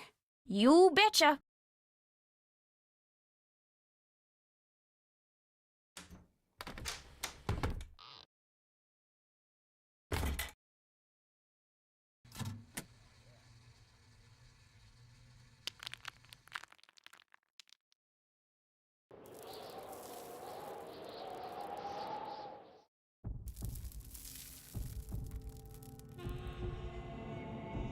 Guess I better not leave the lights on.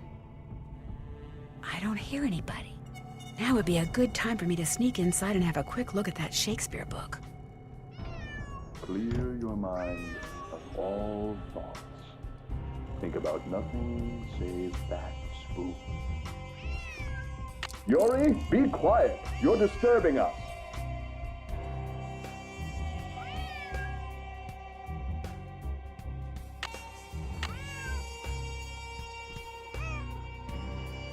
Mr. Topper? Yes, Mrs. Beckman? Is it okay if I blink? Yes, it's okay if you blink. Just keep focusing. Your eyes, your thoughts, focus.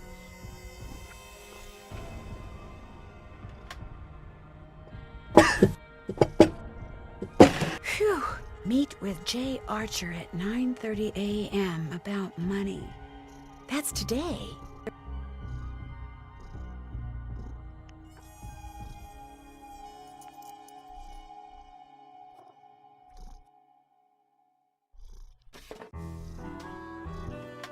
Should I concentrate on the top edge or the bottom edge? Either one, Mrs. Beckman. Just concentrate. Mr. Beckman, Yes, Mrs. Beckman? am I trying to push it or pull? Push it. You're trying... Josiah must have circled these quotes, but why?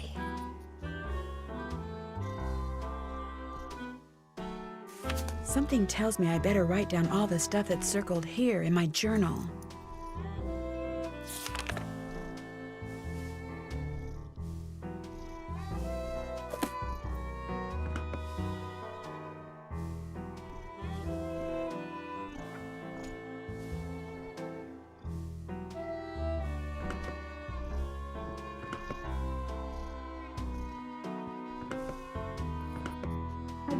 got it closer. All right then, try to pull it. I'm good at pulling. Mrs. Denton, just concentrate. What does it mean if I'm pulling?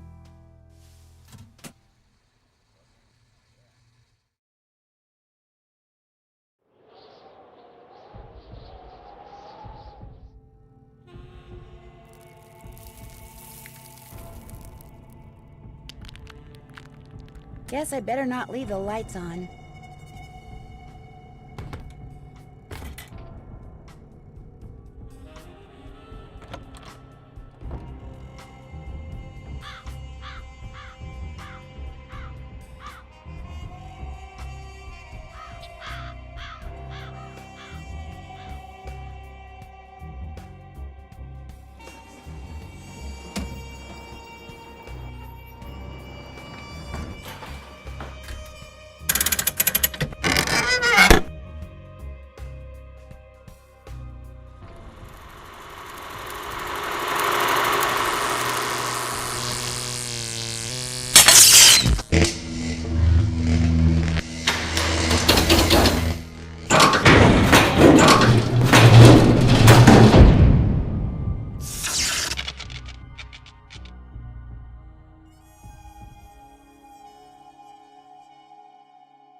Is anyone out there?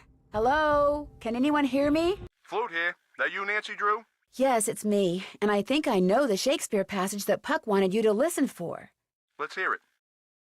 Shall we their fond pageant see? Lord, what fools these mortals be! That's it. Here, let me check my logbook for the response. Now I'm supposed to say, leave by road when the owner is in, because then there will be thieves about. Leave by road when the owner is in, because then there will be thieves about? Those were Puck's exact words. Well, hope I've been of some help. Over and out.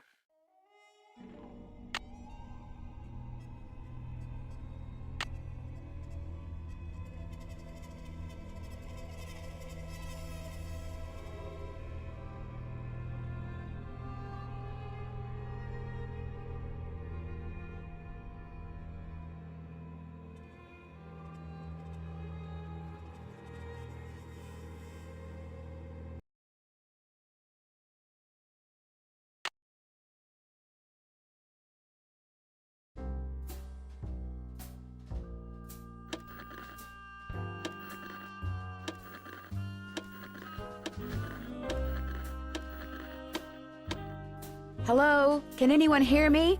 Speak to me. Hello? I'm Thisbe, but only Puck calls me that. Who's this? My name's Nancy Drew. I'm afraid I have some bad news about Puck. Oh, dear. They closed the play he was starring in, didn't they? That's why I haven't heard from him. He's too far down in the dumps.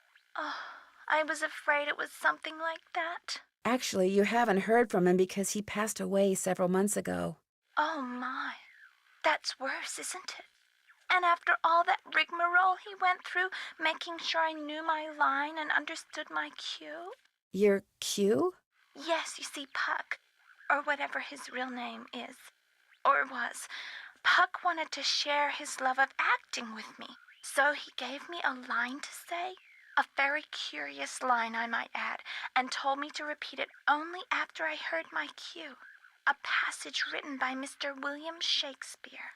So if I cue you with a passage, you'll respond with the line he gave you to say? Immediately. I know it by heart, you see. Here goes. If we shadows have offended, think but this, and all is mended, that you have but slumbered here, while these visions did appear. The authorities are alert for bad water, so do not go this way.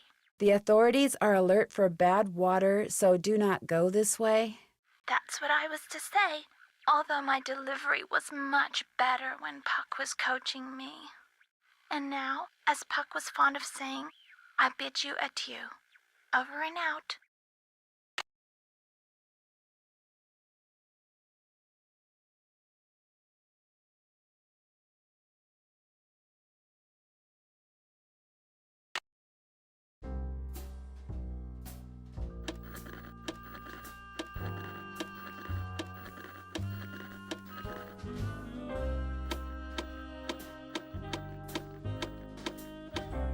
Hello? Can anyone hear me?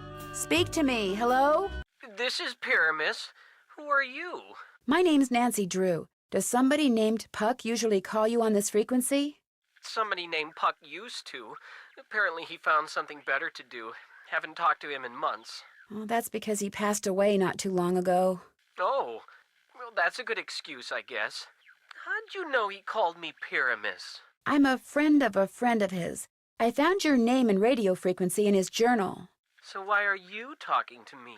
Did Puck, ever ask you to tell him something whenever he read a certain passage from Shakespeare?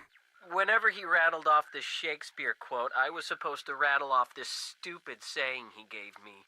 How did you know about that?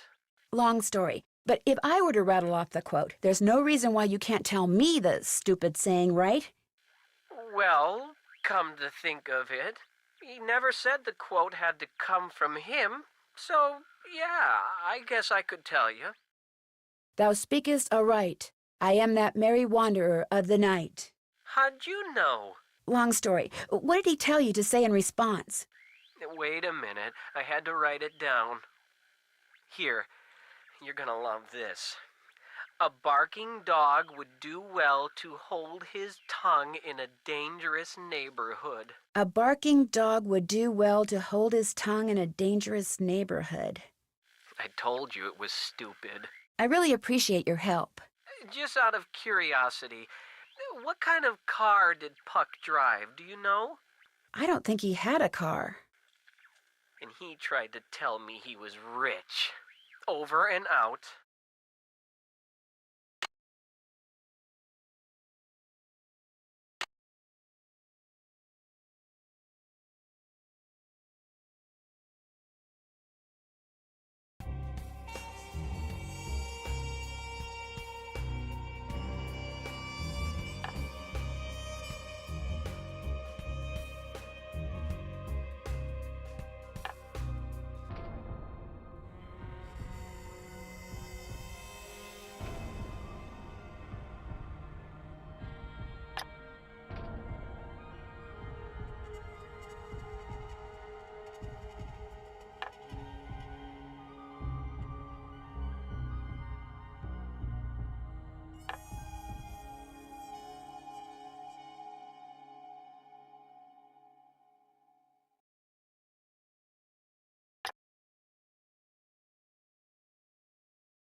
Whoa!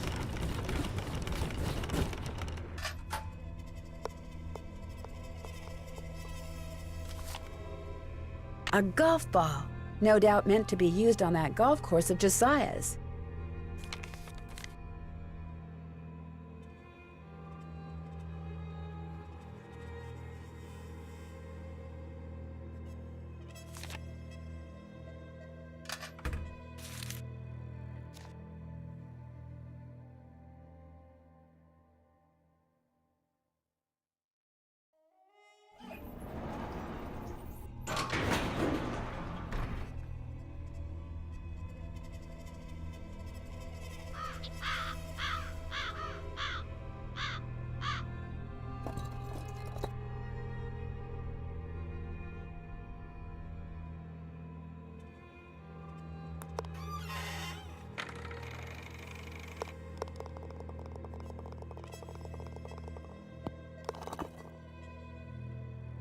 Another safe deposit box key?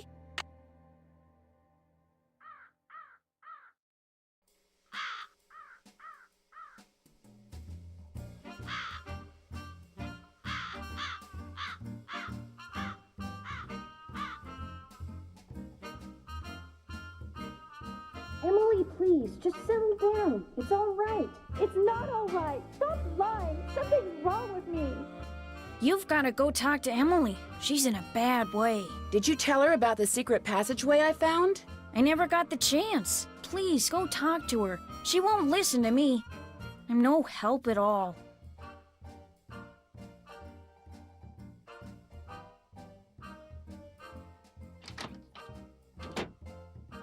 Just go back to River Heights, Nancy. Why? What's the matter? I took a nap after I got back from running errands, and when I woke up, this was in my hand. It's one of the necklaces that I thought had been stolen. I have no idea how it got there. I must do things and not remember. All this responsibility on top of losing Mom. I can't cope with it. I'm having what Jane call it, a nervous breakdown. Emily, just listen to me. I don't want to talk anymore. Go home. You're just making things worse.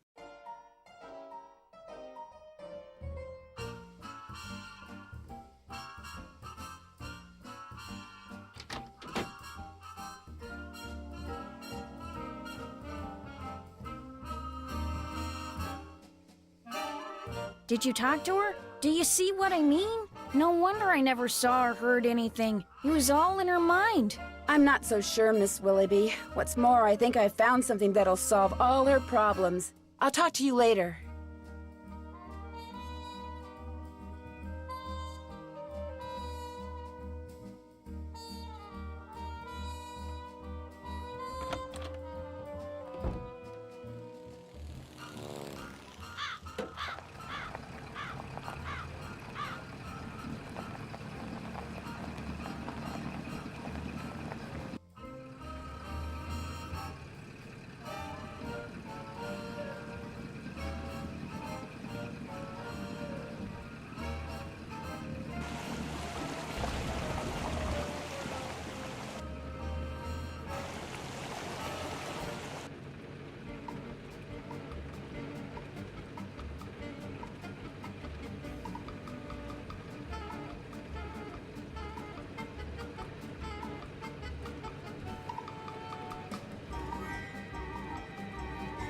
Hello, Dr. Bob. I've got a telegram for Professor Randall. I'll give it to him later. As you can see, he's a little busy at the moment.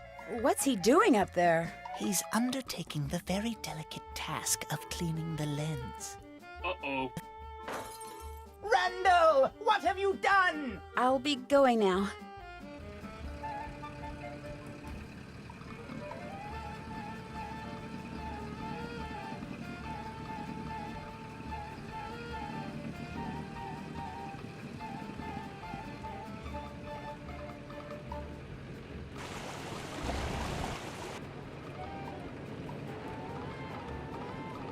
I better not go in. I don't even know what a grange is.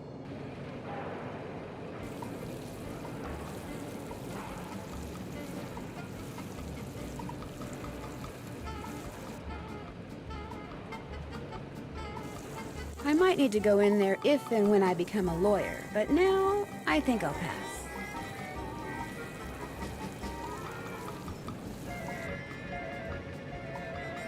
Welcome to Zippy's, where zipless service is zippily zapped and zippy service is the zippiest. Fill her up? Just 25 cents worth, please.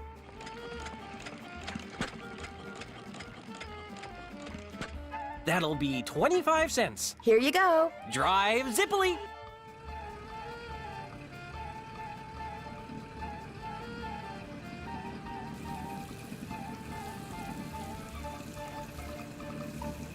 Did you deliver that telegram? I sure did. Good for you. Here's your money. And here's your next telegram. This goes to Mr. Brocklehurst out at Lowood Academy. Keep up the good work.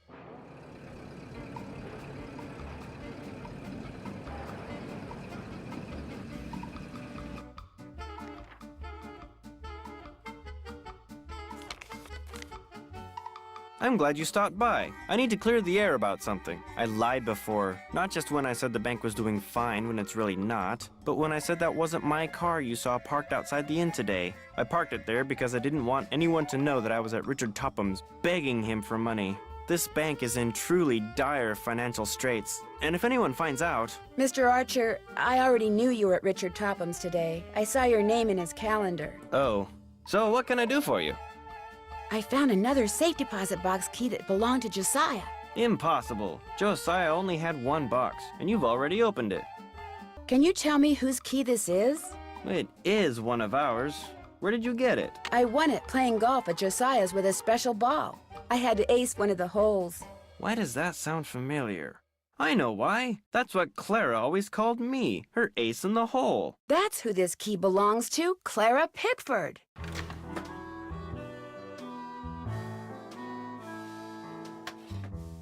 So, Clara Pickford was really Josiah Crowley in disguise. Apparently, he loved playing tricks like that on people and hiding things right under their noses.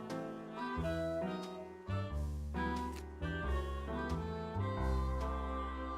wonder what this is. Gloria Dowd, now Crandall, and Jane Willoughby, circa 1912. Jane Willoughby? That doesn't look the least bit like Jane Willoughby. No, it certainly doesn't. I'd better get back to the Lilac Inn and have a talk with her right now.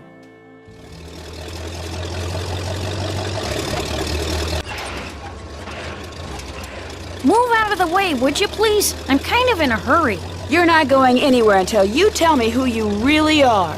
What are you talking about? I just saw a picture of Jane Willoughby, the real Jane Willoughby. It's been swell knowing you, sister.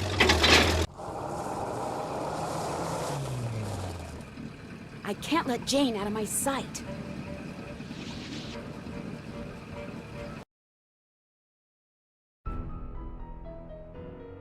I can't let Jane out of my sight.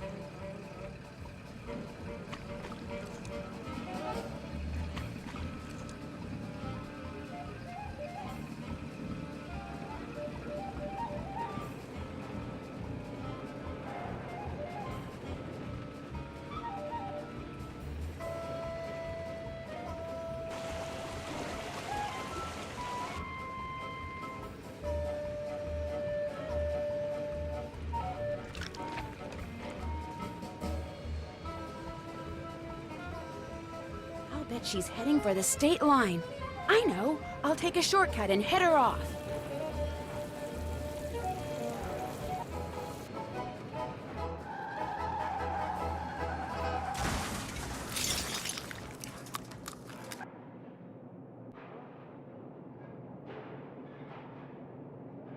Why couldn't you just mind your own business? Dear Ned, I know you'll be home from school in a couple of days, but I couldn't wait to tell you. I just solved a mystery. I figured out that Emily Crandall's guardian was really an imposter named Marion, who intercepted the letter Emily wrote to Jane Willoughby after her mom died. She pretended to be Jane not only so she could steal Emily's valuables, but so she could convince Emily that she was incapable of running Lilac Inn, and that she should sell it and split the money with her. On top of all that, I found Josiah Crowley's real will. In it, he left Emily so much money that she'll be able to hire all the people she needs to keep the inn going. He left Jim Archer a ton of money, too, which means he won't have to close his bank. And from now on, he'll be able to buy his wife a new dress anytime he wants. As for Richard Topham, Josiah left him nothing. Although Topham still refuses to admit that he forged the first will and insists that he's going to contest the will I found, Dad says it's highly doubtful he'll succeed, and that he'd be better off sticking to spoon tricks. Anyway, when you get home, I'll give you all the details over a nice big piece of slightly damaged cherry pie. Wait till you hear that part of the story. As always, Nancy.